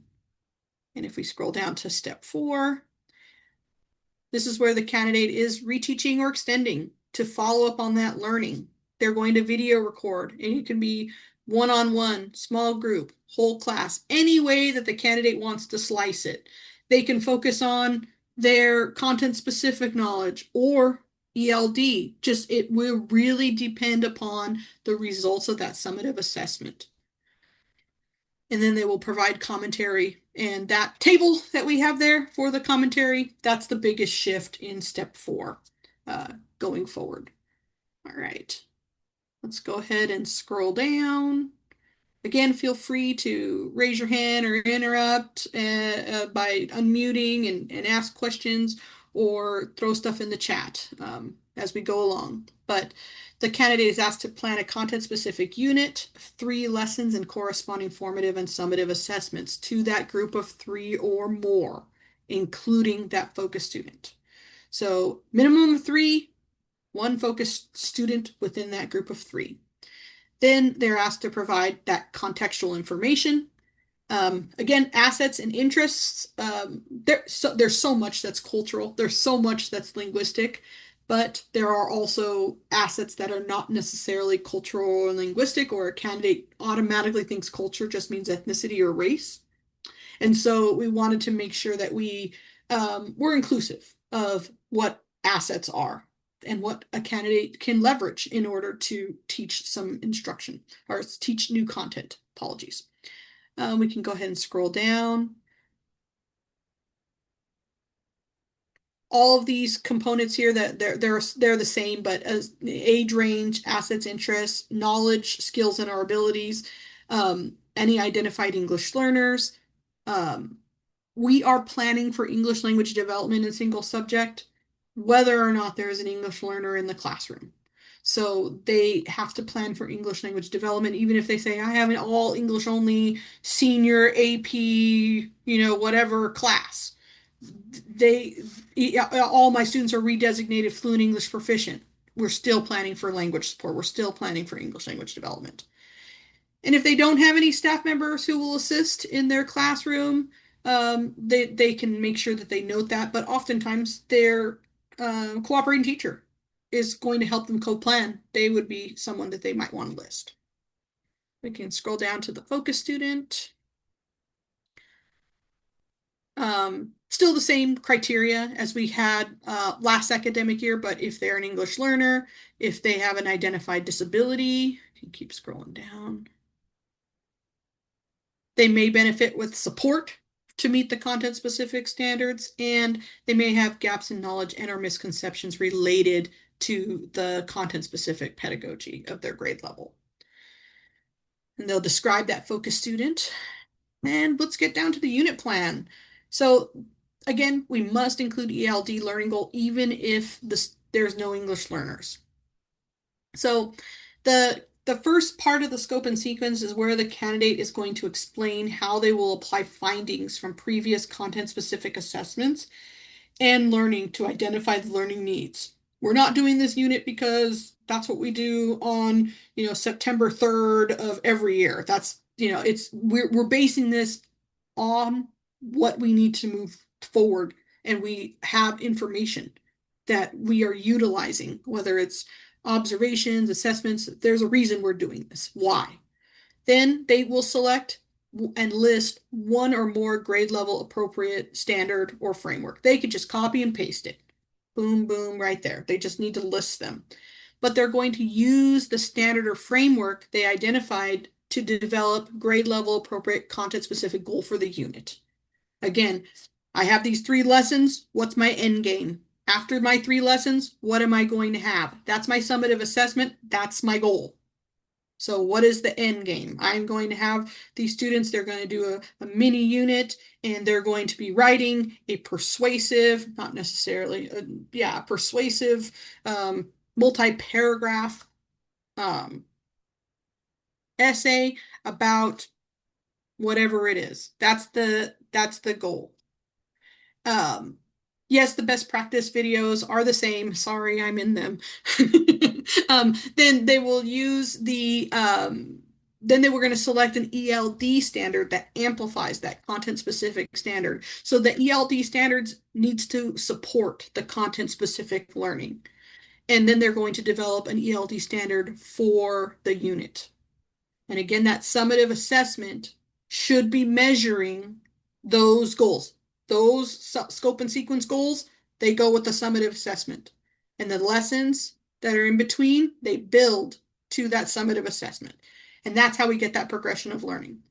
Where it says summarize their 3 planned lessons, they could just give a quick 1 to 2 sentence about each of those lessons. This is what we're going to do.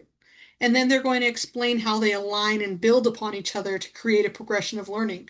And even providing them with some kind of a visual as you are working on this is saying, okay, if your end game is a persuasive essay, then what are what are things that they need to learn along the way to get to this persuasive essay? And helping people to visualize that with a picture can help them as they plan. And then the candidate will summarize how the summative assessment will measure the learning goals for the unit. Now, these prompts here, these last two prompts are kind of duplicated in that template C, but we really wanted to help shape and frame candidates of looking at the goals for the unit and then the summative assessment. So for clarification, the lesson specific goals should be reflected in the overall unit. So whatever the overall unit goal is, the lesson goals need to build up to it. They need to make it possible. So if our end game is that they're going to write this essay, well, how do they get there? What are the lessons we need to do to get there? And that's why it asks for them to include a content specific learning goal based on the goal for the unit. So if we say our summative assessment is writing a persuasive essay and our goal for lesson 1 is nothing to do with persuasive essays, then that's not what we're asking them to do. They have to focus on this end game of the summative assessment and build toward it. Does that clarify, Rick, or did I not answer that properly?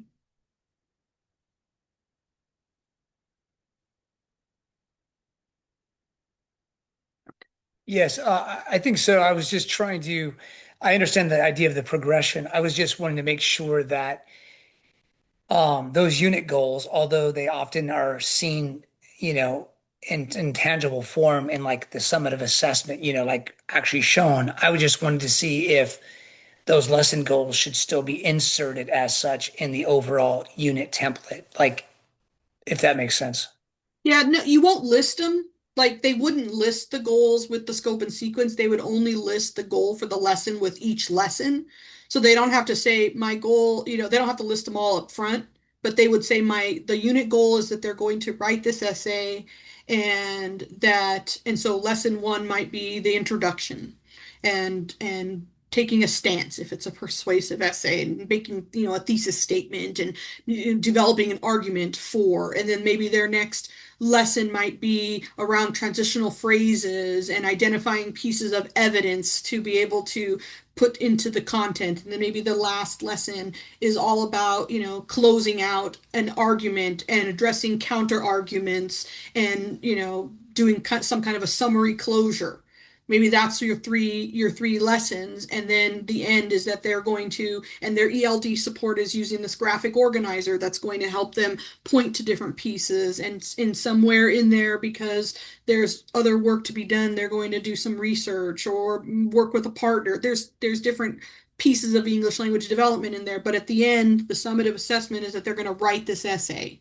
And you're going to use this rubric that you identified here and say that, these pieces are measuring, what that's what we're looking for here. I hope that I didn't Excellent. explain that really badly, but No, thank you. okay. And I'll always pull stuff back to English and English language development. That's what I was a teacher of. That's writing teacher. So All right, so each lesson, and again, these are no longer in a table. The table kind of took up a lot of valuable real estate on these pages, so they are back to prompts, but they will identify those content-specific learning goals and ELD learning goals for each lesson. Again, they need to build onto that goal for the unit. Then the candidate will be asked to summarize their lesson activities and describe how they plan to integrate ELD, actively engage the students, and leverage their assets and interests. They'll be asked to describe their UDL instructional strategies and what formative assessments they plan to use to monitor student learning. Now, this is a term that we are utilizing from the early ed side of the world, where it's monitor and respond intentionally. Oftentimes, an intentional response will be an adjustment to instruction, but we want to make sure that it's truly that the candidate is monitoring learning. They are looking at what's in front of them and adjusting or responding intentionally depending upon what's in front of them. And again, like I said, the monitoring, that's what we're planning for in this space. We're planning on how we're going to monitor. And when I was working with teacher candidates about doing read alouds, I would have them work through and read the book and then identify questions that are about specific content. Like, what are we talking about, the exposition of a story? Well, what kind of questions are we going to do to elicit that response, rather than just reading a book and saying, do you guys like blue? I like blue. All right, let's turn the page. Because there's some times where it's, that kind of reading is fun and relaxing, but a lot of times we're using these mentor texts to be able to elicit a specific response. And if a candidate doesn't necessarily think about what they need to check on in advance, it could be a challenge. But when they get into the situation and they are actually monitoring, now we're looking for something specific. It's helping the candidate to target what they are looking for in a student response in order to move them forward and to adjust instruction but to respond intentionally. It's not just an accident. We're planning to do these things. That's what the intentionality is behind a lot of these pieces. And then looking at the focus student, we are adapting instruction to meet their needs.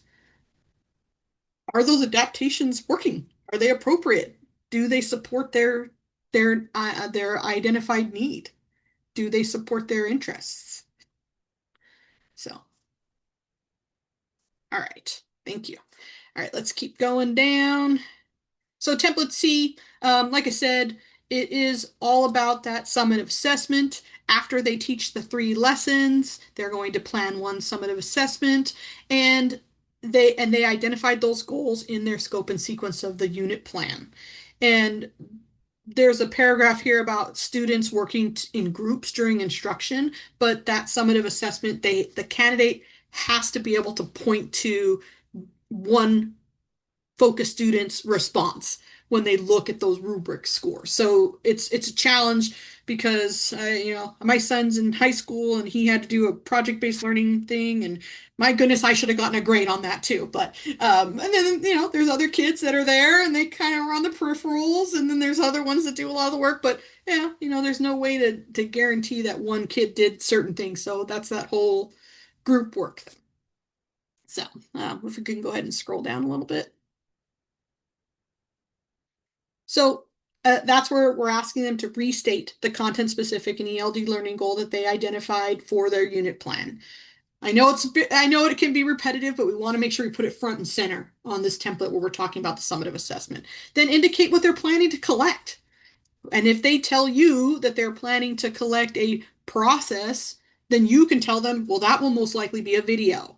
If they're telling you they want to collect a performance, again, that will most likely be a video. But if it's a product, if they're having their students take a multiple choice test and then do some short answer essay at the end, and the rubric is really focusing on the short answer essay, then you're going to be able to tell them, yeah, that's something that you're going to PDF and upload.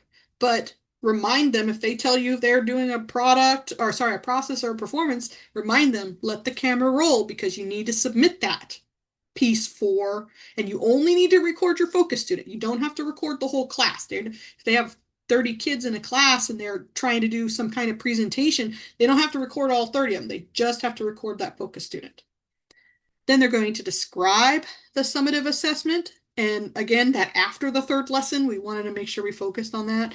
And then describe what evidence will show. So this will be helping them to describe what their competence is on their rubric. If they have a 3 or 4 point rubric, 5 point rubric, what are they looking for to show that they're progressing toward meeting, exceeding the content specific and ELD learning goals.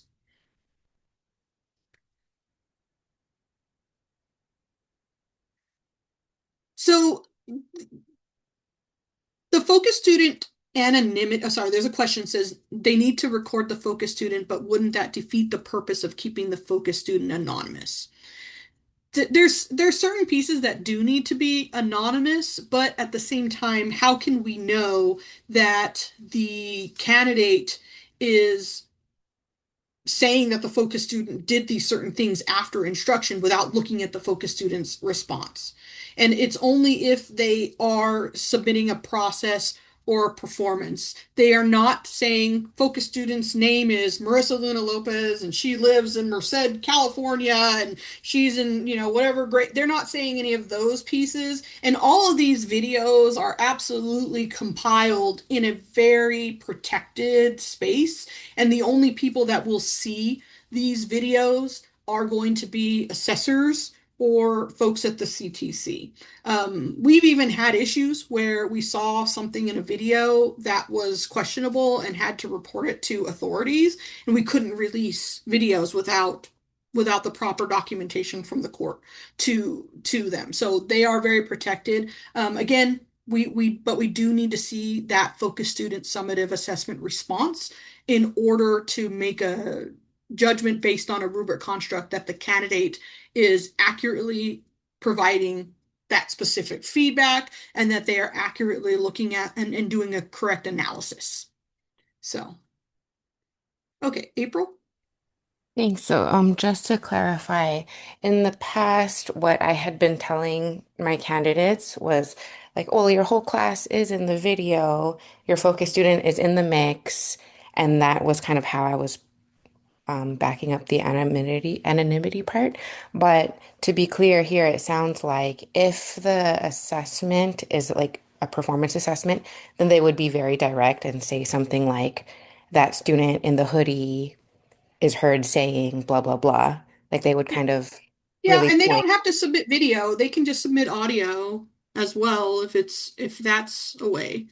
That if it's a recording of their voice. But if it's like a presentation and there's like something behind them or some kind of like, let's say they're doing a diorama or they're in basketball and they're doing some kind of a dribble or Mhm, something like that, we would mhm. need to see that They summative. should say which student. Okay. Mhm. For this section, John, I'm seeing your question here. These don't necessarily have to be in video. This is the plan for it. If the candidate does a product, then there would be no video, right? Because that's what they'd be uploading. It would only be if there was a process or presentation or performance that they potentially could be a video or audio recording uploaded. Okay. And then again, blank copies of the summative assessment and rubric and or performance criteria. And I think that wraps up step 1. So let's take a look at 2.1. That's the 2.1 of my nightmares. Okay, so again, you'll see that level 3 block with the blue around it. We really wanted to make sure that people understood that a 3 meets the teacher performance expectations. So 3 meets TPEs. I used to joke with my candidates and say 3s get degrees. That's what we're focusing on here, is that 3. So they clearly use, and you'll notice that word clearly, vaguely, and does not. Every single one is they clearly do it, they vaguely do it, or they do not do it. So it's just, that's the header there. We want to see it clear.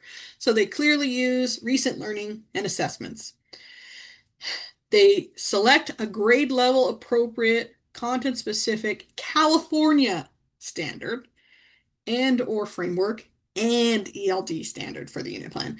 The original intention was the original thing was to potentially break that down, but we were starting to run out of space. So that's an and there. Then they're going to develop grade level appropriate content specific learning goals for the unit plan. So what is our final thing we're doing with this unit? That's what our goals are for. And then we're going to develop grade level appropriate ELD goals that support the content specific learning goal for the unit. Then the candidate is going to plan one or more formative assessment in each lesson. So not just one formative assessment, they need to do one or more. And there is a prompt that says, what's your formative assessment for this lesson? So they are prompted to do it for each lesson. Now, this is where the problem is. So it says candidate plans one summative assessment that clearly measures the student's progress in meeting the content specific and or ELD learning goals. It should just say and. In world language, it's not a problem because there's no ELD. In multiple subjects in PK3, it says and or, but it should just say and. So they need to think about, for that summative assessment, how they're going to measure both the content specific and ELD goals. So my sincere apologies. That's why the materials have been pulled and are being reprinted, and they will be reissued on August 10th. We will be sending out lots and lots and lots of notifications about that. And then the next construct, this is about the rubric. The rubric, and this is a new construct. We've not had things about the rubrics in the past, but that their rubric includes the summative, for the summative assessment, clearly measures the content specific, and it should say and ELD. It says and or. These were the two constructs that were not correct. My bad. The slash or in there, and it shouldn't have been. And so we are fixing it. And then the last one, Julie talked about this in the last presentation about cycle 1, but the candidate's planning needs to be accurate. And we're not talking about somebody, because in their planning, this is where they're writing. So it's not like they would be in video, that it would be like an inaccuracy, because this was a concern about it potentially being in video, is if somebody has an accent and they say something inaccurately, that's not going to come through in the planning. But if they plan something, they're planning a unit about World War II, and they are teaching the kids that the United States lost that one. Like, that's a pretty big error, right? It's just not something that we want to see. But what we want to make sure that candidates have that subject matter to be able to teach accurately. And if we're seeing something that's just inaccurate, it's a problem. And we have trained assessors that if they see this, if they see something inaccurate, they're unsure, that they are to kick it up. And when I say kick it up, I mean they are to alert a lead assessor who has been very carefully trained by by CTC and work very carefully hand in glove. I just looking at Sylvia here. Thank you so much for all the work you do with our multiple subjects. But we work very closely with our lead assessors, and they send things to us, and we have conversation about it. So if we see something, and if they see something, they say something, we talk about it, and then it may be a condition code with an A1 and a phone call to you to talk about what this candidate may need to do. So but we did have an automatic level 1 before. And what we wanted to do was get rid of all of those automatic level. There's no more automatic level 1s in these rubrics, because that changes the score process flow. It makes us have to look for things that are wrong before we look for things that are right. And we need to keep that positive intentionality. We train assessors that the evidence is there, and every submission they get is passing until proven otherwise. And they are to look everywhere in the allowable evidence to find it. And so that's why we wanted to shift all those automatic level 1s and make a gradation between them to a 3-2-1. And it can be a little challenging. Sometimes you'll notice that it just looks a little awkward, but we've talked to assessors. We say we know that this is a little bit awkward, but we want to make sure that we are starting with positive intentionality. We're not starting with that automatic level 1 thing, and that we are following our score process full. Let's see here. Put the Google folder real quick. And as we talked about before, the levels 4 and 5 are one construct or more of a level 3 more. So taking a look at level 4, just for example, they plan multiple formative assessments within each lesson, right? So they're asked to plan one, but now within each lesson, now they're doing multiple. Now you're level 4. So there's no additional prompting for that. The candidate has the opportunity to do that within the prompts that are already being asked. And then looking at level 5, when developing that summative assessment, the candidate uses a real life scenario. So when they look at that summative assessment, they can say, you know what, we're in a world language situation, and my summative assessment is going to be that these students are going to have to go into a grocery store and order some, get some different groceries and go to the checkout, or maybe they have to go to a restaurant and order in another language. That might be the summative assessment. So truly, we looked at these level 4 and 5s. We didn't want them to be something that was outside of what they're already being asked to do, but it's just more of what they would do in a level 3. So the 3 is the TPE, the 4 is above, and the 5 is above and beyond. And level 2 is vague, and level 1 is not there. All right, let's take a look at 2.2, and if I never see 2.1 again, I'll be happy. But level 2.2 is, and you'll also notice that the last rubric was all about like standards, goals, and assessments. This rubric here is more about that progression of learning, leveraging assets and interests, and actively engaging students in the content. So we tried to put themes around some of these pieces as well. And we do realize that there's a whole bunch of constructs in one rubric, and then there's other rubrics with fewer. And that is part of the redevelopment we have. I know this is another, you're like, but there were new performance assessment design standards that have been adopted. And the idea behind some of that is that we would shift the way these rubrics are structured, not necessarily the content, but maybe instead of having 3 major concepts per rubric, we might have more rubrics, but there'd be fewer concepts.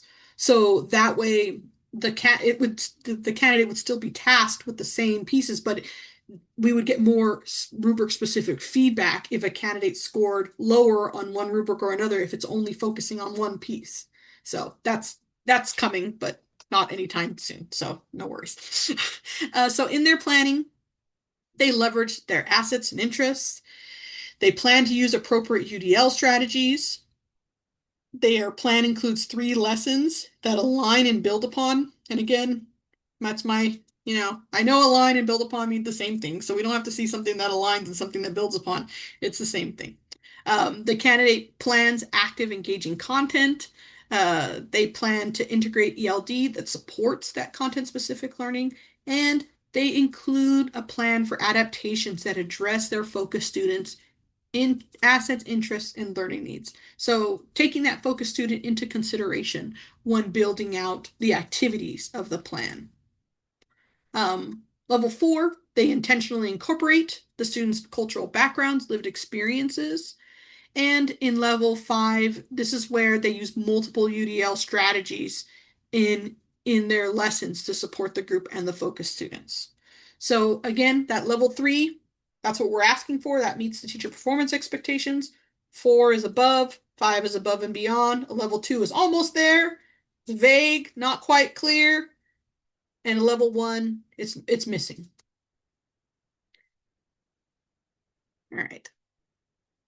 Go ahead and scroll down. Before we start in Teach and Assess, are there any questions about step 1 here?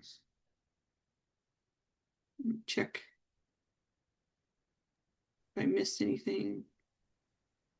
Okay. All right. Step 2. You're right on track. Yeah, usually am, except for that 2.1. All right, so teach and assess. So this is where the candidate is this is the exciting part, right? This is where they get to record themselves and say, wow, does my voice really sound like that? But it's an opportunity really to get comfortable with being observed and observing themselves. And it's a challenging thing. If anybody ever figures out how you like it, I don't know, tell me how. But this is where they're asked to teach and video record their 3 planned units and corresponding formative and summative assessments. And again, if it's a product that they are submitting, they don't necessarily need to record students quietly doing a test. But they will have a product that they will submit.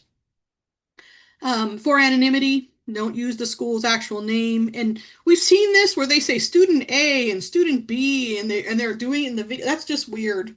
We want the candidate to interact with their students in a normal way. If they would normally call, another co-teacher, Mrs. Holmes, then they can do that. But they wouldn't say their first and last name, right? And they can call students by their first name or their last name, but just not typically both. Again, these videos are very secure. It's part of your responsibility to make sure they're not on YouTube somewhere in a public available space, as faculty, and to make sure that candidates understand that. But also the students, they are uploading these to a very secure environment. So, all right. So these video clips, deep learning of the content, again, that higher order thinking, and it's to enhance their content knowledge, skills, and or abilities. Second video emphasis areas, UDL, leveraging assets and active engagement. Not in world language, but for single subject, integrated ELD, how they're supporting that content-specific learning. And the last piece there, monitoring instruction and responding intentionally. And oftentimes that intentional response is an adjustment to their instruction, but the intentionality behind it is what we're really focusing on. If we could scroll down to the prompts, Julie. All right. So those 4 emphasis areas are all the order of the prompts. So a candidate may have a example of when they're giving a formative assessment to students and responding intentionally in their first video clip. Perfectly fine. They would just identify which clip, a timestamp, what they're doing, why, and the impact. So it can be in any order. But again, assessors watch all video up to 20 minutes, starting with video clip 1. And they will be able to go through and look. But the biggest piece here is, again, the video and the commentary need to line up. So they'll describe how they engage students in deep learning. They'll describe strategies they use to leverage assets and interests, how they use UDL strategies to teach the content, how they actively engage students. And you'll see the and or here, where it says content specific and or ELD. They plan for both. They're supposed to summatively assess both. But in video, we recognize that it's a snapshot. And oftentimes, this might be a full week of instruction and you're only able to submit 20 minutes. It's a challenge to see both content specific and ELD instruction at times, but not always. That's why it says and or, but that's part of the error with the summative assessment saying and or. But they can summatively or formatively assess just the content, but not necessarily the ELD, and meet this component piece. That's why it says and or here, but not necessarily in step 1. Step 1 doesn't have a time limit, right? They're writing out their plan. But in video, we only have 20 minutes. It's a snapshot of what they're doing. And so we wanted to make sure that we were supportive of candidates. And it's a challenge sometimes to find a formative assessment or UDL that supports both content specific and ELD instruction. So and or is there. And then that last piece of formative assessments and then how they responded intentionally. Okay. If we can move into the rubrics. So these ones are a little shorter because there's more rubrics to be able to break this up. But rubric 2.3, this is all about that deep learning of the content. So that demonstrates and describes is here again, how they engage students in deep learning. And then they provide a clear demonstration and description of the content-specific lessons described in step 1. Again, that was one of those automatic ones that we tried to break into the 3 phase of we did it, it's clear, it's unclear, or it does not exist. So it was an automatic level 1. We've shifted it to that 3-2-1. And in looking at a level 4, that the candidate is responsive to their age, language, and content-specific development to deepen and or advance their content-specific or their knowledge related to the content, and that they demonstrate and describe how they intentionally design and implement learning experiences. So we should see it as well as them describing how they intentionally designed. let's take a look at 2.4. So this is about using UDL strategies, leveraging student assets and interests, and actively engaging students in the content-specific and ELD learning. It says "and" in the question, but in the constructs, it says "and or," because again, it's video and it's a snapshot. We did not want to hold candidates back because they had to test both in the same video clip. So they provide a clear demonstration and description of how they leverage assets and interests. They include a clear demonstration of how they use UDL strategies and how they actively engage students in the content. In a level 4, they would incorporate students' cultural backgrounds, experiences, or interests. And in a level 5, they would include multiple UDL strategies to support the teaching and content-specific EDL. And we would need to see multiple UDL strategies in video clips, and they may have multiple examples because they're identifying multiple places in videos when looking for this level 5. And again, level 5 is above and beyond. So if they have one solid example of a UDL strategy, they meet that level 3. But if they are able to submit multiple and they also include cultural backgrounds, then that's a level 5 on this rubric. Let's take a look at the next rubric. So this is where ELD comes in to support the group. And we'll take a look at the world language rubric because there is a difference here. But this is where we're asking for ELD to support content-specific instruction. In a level 4, they would purposefully leverage assets and interests and explain why this instructional. So where they explain, they're not going to turn to the camera and talk, right? They will explain it in their commentary. And then level 5, a candidate encourages translanguaging as a resource to deepen comprehension and language transfer. And you say, well, my candidate is an English-only candidate. How can they encourage translanguaging? Well, they could take an opportunity to learn the languages that the students speak and think about some of the different concepts of the way that somebody says something in one language versus another. The example I often give is the term sobremesa in Spanish. It's that conversation you have at the table with people that you care about after a meal or sharing a meal, and this conversation, this deep conversation that we have, right? To say it in Spanish is sobremesa. To say it in English was a whole big explanation, right? But it's a concept. And it's something that doesn't necessarily fully translate. But your candidates can take the opportunity as being an English-only person and learn some of these terms and concepts in other languages and use them when talking to their students. And it helps them grow and it helps the students grow. So translanguaging, it's a resource to deepen comprehension for others. So and again, level 5. We'll come back to the world language components here, but let me see. Let's go ahead and go to the last rubric here. So rubric 2.6, this is where we're using those formative assessments to monitor learning and then responding intentionally to meet those goals. So we want them to use formative assessments, and then we want them to respond intentionally. Again, a lot of the time it's just adjusting instruction, restating instructions, giving another example. Those are all intentional responses because it's in response to data that we gathered from a formative assessment. So level 3, they use multiple formative assessments, and it measures both the content specific and ELD goals. So that's another component piece because it says and or in the level 3, but if they're measuring both the content specific and ELD with multiple formative assessments, then that's a level 4. And a level 5 is they analyze those student responses to identify patterns, any misconceptions, and then based on that evidence, they adapt instruction in meaningful ways. Julie, I hate to ask you, but any way you could open up the world language so we could take a look.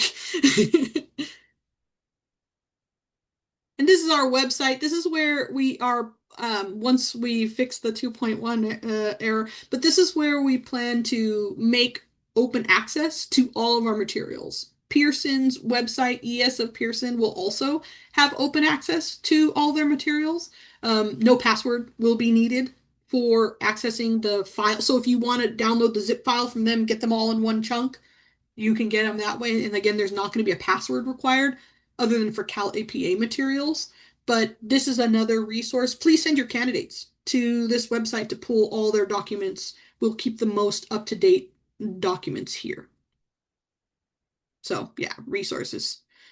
That's where you find it when you go to our page. And we're actually going to be adding a calendar in here for all of our webinars for the whole year, and Zoom links and everything right into that calendar. So that'll be coming up soon. We are working to expand our offerings on our website.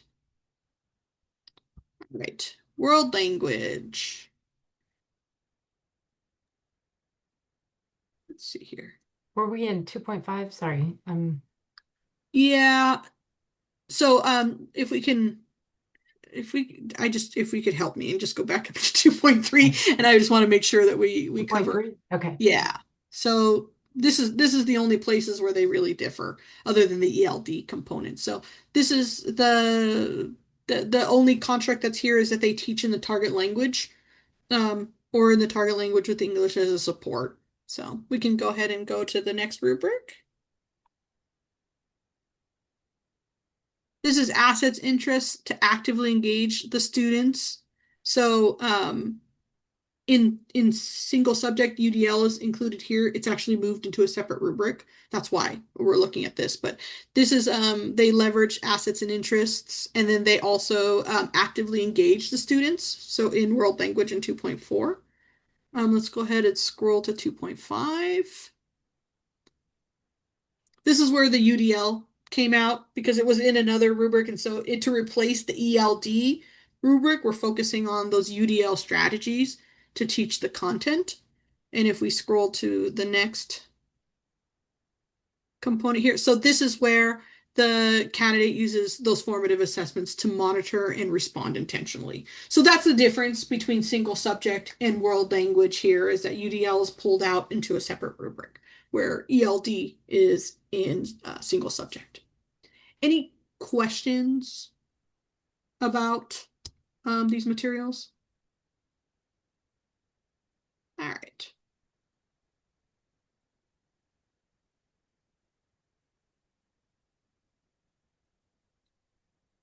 Yeah, so I'm reading the question. I noticed that Part F template directions for Cycle 2 do not offer candidates the option to add additional tables for video. No, the candidates can add additional tables for any additional commentary, and we'll make sure to communicate that clearly. But yes, they can add and any tables they want to. They don't have to have just one piece of evidence. Lupe. Yes, just to go back. So instead of, okay, so now world languages are going to have a separate template for UDL, which is fine because we either whether single subject or world language, they use UDL in a teacher prep program. The question is, we normally ask them to use SLD in their lessons. So there's nothing in here that they need to demonstrate or write about, correct? Correct. No, we don't. We're not requiring any SLD components because people could be doing world languages in a lot of different. Yeah. Okay. Yeah. Great. Thank you. All right. Yeah, and we're asking for a lot of that language components in Cycle 1 as well for world language. So vocabulary development and such. So. Yes, to confirm world language candidates, whatever language they are completing, they can write their plans in Spanish. The only template that needs to be done in English is the Step 3 Reflect. Correct, Julie? Correct. Correct. Okay. Sorry, I was muted. She's like, I'm eating a sandwich. Muting. Unmuting. No. All good. Thank you. That is correct. All right, if we could go back to the single subject template, or sorry, assessment guide, and scroll back down to Step 3. All right, so Step 3. So now they planned it, and they planned their lessons, formative assessments, summative assessments. They delivered all of this, and they have this stack of materials they need to grade. The first thing they do is they get that summative assessment and they score them, right? And then they analyze the results to determine students' understandings. They look at that focus student summative assessment results, and they provide some specific actionable feedback. So depending upon what the candidate collected from the students, whether it's a process, performance, or presentation, or sorry, yeah, process, performance, or product. Okay, you can scroll down. Then they're going to provide that that actionable feedback to that focus student, and it can be a video or audio file, depending upon, or written down. It can be uploaded. Maybe they have a product and they have a rubric and they make notes on a rubric, and that's their feedback. Perfectly fine. Now we can keep scrolling.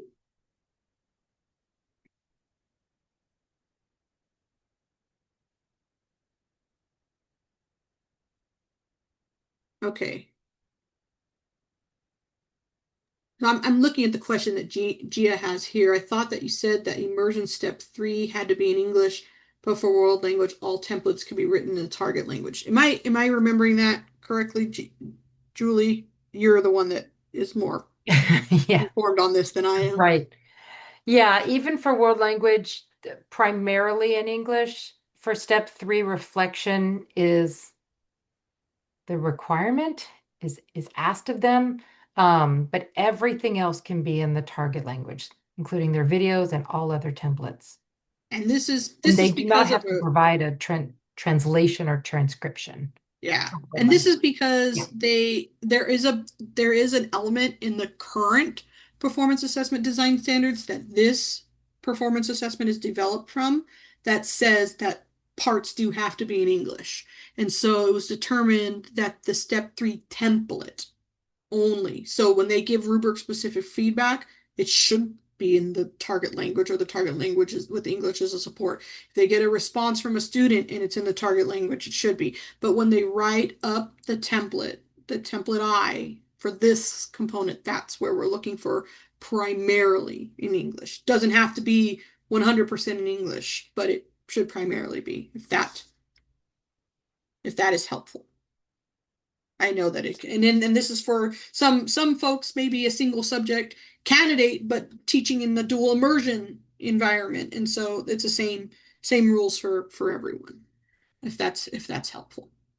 Okay. Okay, so then they get to template I, where they are reflecting and analyzing the summative assessment results. And this is where they are looking at what they notice. So if we could scroll down a little bit to take a look at the prompts. So they are asked to review and describe the information they gathered. And then they're asked to look for the learning goals for the unit. Again, that summative assessment is based off the learning goals from the unit. They do not have to add anything to this table to add learning goals from each lesson, just the content-specific learning goal. Maybe they had 2 content-specific learning goals for the unit. That's fine. They can add those here, but again, number that exceeded, met, and that did not yet meet. And it's just a visualization, a snapshot of how students did on that summative assessment. All right, we can go ahead and take a look at 3. So this is where they're going to do that analysis. They need to identify and describe patterns and or trends for the group and for the focus student. Then number 4, this is where they are looking at all of this evidence, and then what was the impact of their instructional approach? How did they do? How did the students do? Did we do well? Did we, what do we need to continue to do? What do we need to work on? That impact. And then looking at number 5, what instructional changes would they make if they taught that unit again? What could be sped up? What could be slowed down? What materials might I use? What examples maybe? It's always that question you ask yourself after something's done. And then questions 6 and 7 are for the focus student only. They are providing that specific actionable feedback in writing, but this is a description of that feedback and how will that feedback advance the understanding. So multiple places for a candidate to demonstrate that rubric construct, but we wanted to make sure that we are asking for spaces for candidates to provide that evidence. Okay, let's take a look at the rubric for this one. Again, chunky rubric like we have in cycle 1, but getting candidates to go through that reflection process can be a challenge. And there's a lot of different reasons for it, but taking a look at a level 3, that their reflection includes a clear analysis of the group and the focus student summative assessment results. They are prompted for that, but we need to have a clear analysis of both. Then, based on that analysis, they need to clearly identify understandings and or misconceptions for the group and the focus student. So looking at both. And again, they are prompted for both. Looking at that third construct, they provide specific actionable feedback for the focus student that's based on their performance on the summative assessment. That is, we're looking at that summative assessment. We're providing feedback for that summative assessment. We're using all the different information in our analysis, but for the rubric-specific feedback, it's based on that summative assessment. Then the candidate provides that clear description of the impact of their instruction and approaches and choice of student activities for the group and the focus student. And then that next one here is they provide a clear explanation of what instructional changes they might make for the group if they taught, including the focus student, if they taught the unit again. And they are, again, prompted to respond to all of these. When looking at a 4 and a 5 in this rubric, their specific actionable feedback for the focus student is aligned to the learning goals of the unit, and it clearly names, so concrete examples, what was well or what needs to improve.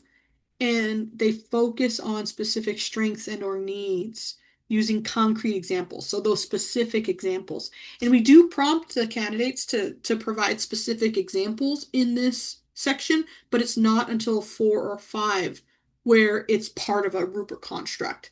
So again, we wanted to make sure we set them up for success by asking them for these pieces that can feed into a 4 or a 5. And then when reflecting on the impact of their instruction, the candidate uses specific examples. Again, that data, that specific example from their teaching and our commentary, formative, summative assessments to determine which strategies move learning forward. So it's a 3 and more. It's a 3 but more. All right.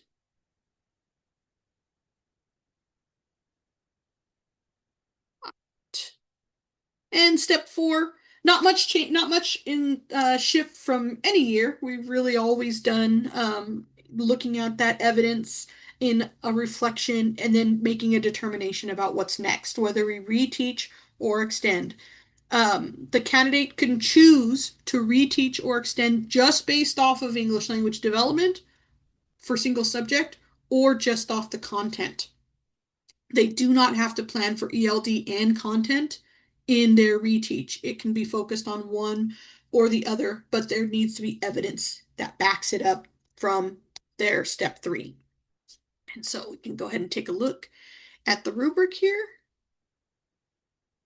Oh, well, look at the prompts really quick. Sorry, Julie. But they need to make that determination. Then say what they're planning to do, whether they're whether they're going to do a follow-up with a reteach or extension. Then develop a goal. So their follow-up activity goal or goals, if they do not have a follow-up ELD goal, they would just write non-applicable. But if they have one for both, always helpful. It's always better to plan for both if we can, but if they have evidence that the students exceeded their ELD goal but needed additional support on one or more components of the content-specific learning, then it needs to make sense what they're doing for their follow-up instruction. Then they'll describe for reteach or describe for an extension, and then they'll think about how they're going to leverage those assets and interests. let's go ahead and take a look at the commentary. Is just the template is just one of those tables, and they'll choose whether they reteach or extend and respond in the table. We can take a look at the rubric. Okay, this rubric has shifted. There previously weren't constructs that measured the video content, but we did add some of those pieces here. So we were looking for a clear plan for follow-up instruction. That includes an analysis of the focus students' performance during the unit and summative assessment results. And their video and commentary, they include either a description of the targeted intervention and or individualized strategy, or a instruction that deepens and or advances the learning. And at the bottom of this, the last construct is that clear and specific examples from steps 1, 2, and or 3 to support their follow-up instructional decision making. So that's where we are asking for those clear, specific examples like we are asking for in cycle 1. To get to a 4 or a 5 on this rubric, looking at the level 5, the candidate has to synthesize multiple pieces of evidence. So looking at 1, 2, and 3. So drawing that through line to justify their instructional decision. For level 4, they need to intentionally leverage the focus students' assets and or interests, thinking about culture, language, and lived experiences. All right. I know that was a whole lot. Are there any questions that we can answer before we jump back to, maybe we can go back into gallery mode before we get back to the presentation? Okay. So we are currently finalizing the crosswalk for the Cal TPA, EdSped Cal TPA. Should be done pretty soon. We will have to check in with our copy editors about that, but we do have a crosswalk that is coming very soon for the Cal TPA and EdSped Cal TPA. Yeah, and just note, we basically went over the crosswalk when we were going through our reminders on the PowerPoint. So yeah, we copied and pasted what was in the crosswalk into our slides. So yeah, but we do have an actual document that's coming out that was crosswalks. And it'll be hosted on the ES website under faculty resources and policies and resources. Mm-hmm. All right, maybe we could jump back to the presentation. We just have some upcoming reminders, plans, and there's going to be a whole lot of links.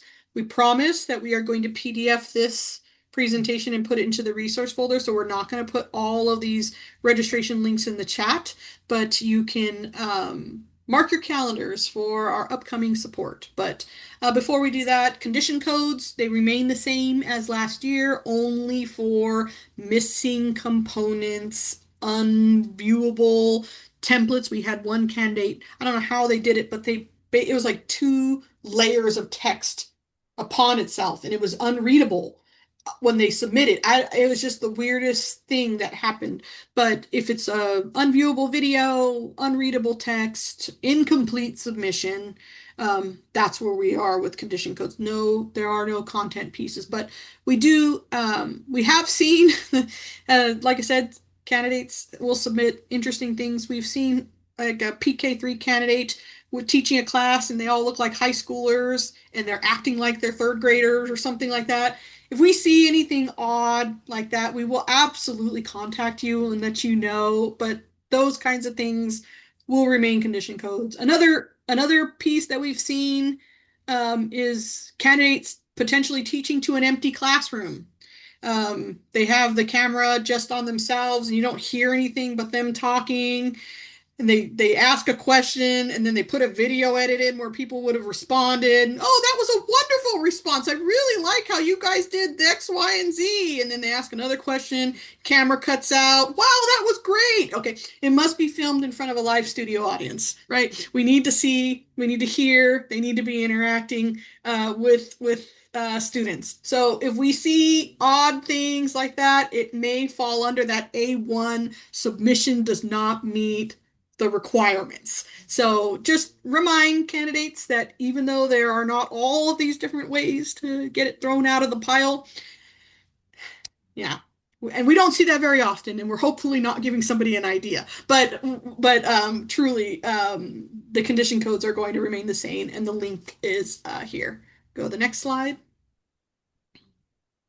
So some upcoming events. Again, no need to feverishly write all of these down. We will be PDFing this presentation, putting it into the Google resource folder. I will put that again in the chat for you. But we do have some deep dives coming up, multiple subjects, the EdSped areas, and all these are after August 10th, so all materials will be finalized. Thank you so much for your patience with me. My sincere apologies. Trust me, I did not like that at all, finding something, but yes, that will be updated. The next slide. Thank you, Julie, for... And I just noticed this. This is the wrong year. Oh my goodness, 3036. See, that's why we PDF these things Exactly. after the presentation. We're living in the future, Julie. Yeah, I know. It's not going to be for a while. I'm glad to know that I'm Yeah. still having Cal TPA work in 3036. That's good to know. Yeah. I'll let San Jose State know. Right, exactly. That's too funny. Thank you. We do have an acceptable supports webinar coming up. We're going to be going over all of the different acceptable supports. So faculty, more than welcome to tune in and hear some more great jokes from Julie and I. We have tap dance and swing and dance all together. So, Right. So coordinator meetings, the Cal TPA and EdSped Cal TPA, we found that they did work better last year, separating them out. I know that some of you get to attend multiple days in a row, but with the way that we share the data, it's just, I think it's more helpful to sort them out a little bit easier. But we do have the winter coordinator meetings and the summer coordinator meetings on the calendar, so you can mark your calendar and be able to attend. And we will continue to record them. I think it was helpful in the past to record and be able to post them to our YouTube channel.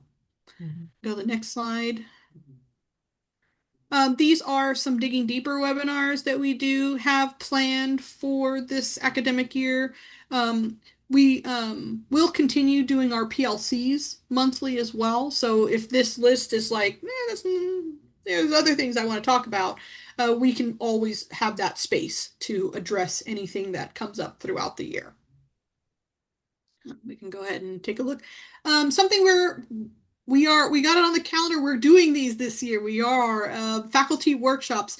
For those of you that were in the Cal TPA world before the pandemic hit, this was something that was done in person, where you and a team would come together, and assessors and staff would come together and look at some submissions, and you would look at a scored submission and then have it explained to you why it's scored that way. And then you'd get a submission, and with your team, you'd take a look at it and come up with your own scores, then find out what the true score was based on what evidence.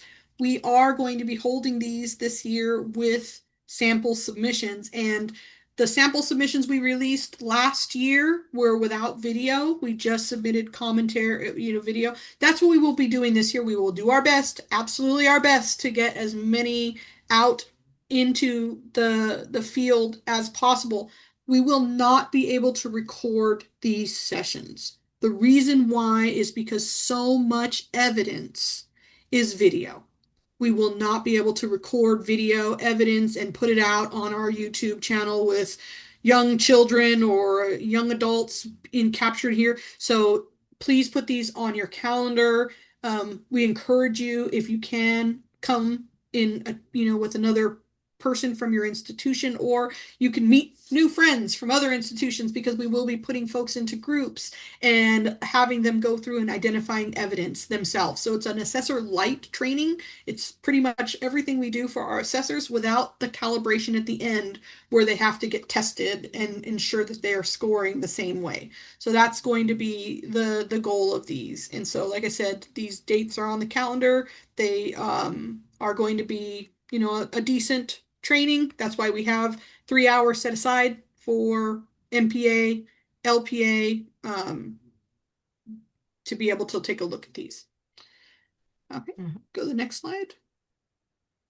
So we have another set of in the June commission meeting, there was a pass rates band and network supports that were discussed. Going forward in November, there will be a multiple measures report being produced, and there are different components to that multiple measures report, but if there are going to be different pass rate bands, if a candidate is, or if your institution has 70% or more candidates passing on their first attempt, there will be very few actions that your institution will be asked to complete. But any institution with a pass rate of 69% or lower, there will be some activities to do and supports that will be provided to your institution in order to support how Cal TPA is being implemented. And so December 1st, because the multiple measures reports will be released in November. December 1st, this will be an opportunity to come and ask questions and find out about how to read and look at your multiple measures. It's pretty straightforward, but this will be an opportunity to talk about that. Part 2, analyzing program data and supporting continuous improvement. We do have access to Results Analyzer. If you were like me, I was in a really small program. I kind of kept it all in my head and didn't necessarily know how to use some of those tools. But we will be talking about looking at program data and supporting continuous improvement. And this is an activity that you do in for common standards and for program standards of that continuous improvement. So these activities can be used as part of that evidence. Creating an action plan to support that continuous improvement. Again, that supports those program standards and also helps with working within your institution to continuously use data, because you get real-time data with teacher performance assessment throughout the year to be able to drive that continuous improvement, and then implementing those action plans. So developing those action plans and implementing them. So these pass rate network supports are available to all institutions. But institutions that are identified for needing additional support, we'll be checking in with you in the fall. The Meredith Fellows Implementation Conference, that is coming up. Save the date, February 4th and 5th. We'll be following a similar pattern as we did this past year for those of you who are able to attend, where we will have online sessions and a brown bag seminar or a session at the end. But we want to make sure we get it on your calendar, as it's already filling up, I'm sure. Updating your contact information. This is the way we can check in with you. Please make sure that your ADS is updated. We do not have a list in this resource folder of the updated ADS, but we do want to make sure that people do update their ADS. Sometimes we get emails, oh, this person is now our new coordinator. Can you update our ADS? We cannot. Julie and I have no access to updating your ADS. There's an institutional representative that's identified at each university or LEA program. Only they can update an ADS. But if you are having issues or unsure of how to update the ADS, that email address there, and again, this is going to be a PDF. It'll be linked to you. You don't have to feverishly write anything down, or you can email those folks and they will very much so help you update and make sure your ADS is reflecting who we should be contacting at your institution. And I will go ahead and download what we have as of today, and I'll add that to the resource folder. So it should be there later today if you want to check that list and know what we have as of today. Oh, thank you, Julie. Cool. Okay. Email lists. Subscribe to our email lists. We send out reminders and different pieces, and when all materials on August 10th are available, we'll make sure to shoot out an email here. Encourage others to sign up for this email list. It's they put themselves on the list, they take themselves off the list. All right, go to the next slide. We will be continuing our office hours and PLCs. We're going to start office hours up again in September. So if you have questions between now and then, please email us. We are around, but office hours, first and third Fridays. Um, there's the links to join candidate office hours every Wednesday, unless it's the day before Thanksgiving or something like that. But we do have office hours every Wednesday at 4:15 to 5 p.m. And we will be holding our Cal TPA and EdSped Cal TPI PLC from 10 to 11 a.m. on the second Friday of each month. Those were a really nice dynamic set of meetings that we had last year. And I really like how we were able to just bring forward, like we brought forward an IT representative from CTC to talk to folks about editing videos. And so any topics that you would like to address, please make sure you put them forward, and we can bring them up at this monthly meeting. It's an open forum. And we'll add a reminder to the EQ Weekly right before September, reminding everyone that office hours are resuming. Mhm. But thank you for your attendance. These are our email addresses right now if you need to get a hold of us or have any questions. Like we said, we are building out our performance assessment website. Julie has been working very diligently on getting those materials out there and available. We want, if for a candidate to do a Google search, we want them to come to the CTC website. We will have the most up-to-date information. And if you have any technical questions or support, you feel free to email us or check out the CTC exams website that is run by Pearson, ES of Pearson, CTC exams website. All right. So I see a question from Sally about the multiple measures report. So there are different tiers, and any pass rate, first attempt pass rate below 69% or below, because the identified pass rate of 70%, there will be additional activities for programs to complete. And they're not sanctions or anything of that nature. It's just that the commission will reach out and work with those programs to see what's happening and what supports they need to bolster those pass rates going forward. But they will be based off of version 1 data, because and programs did pretty well with version 1, but we're really hoping that some of these spaces that we identified, that we addressed for version 2, are going to even increase those pass rates. Absolutely. And with that, I just want to say thank you for attending today. I hope this was helpful. Seems like from the chat, it was helpful to all of you. So I just wanted to stop the recording, and Marissa and I will stay on for questions as well.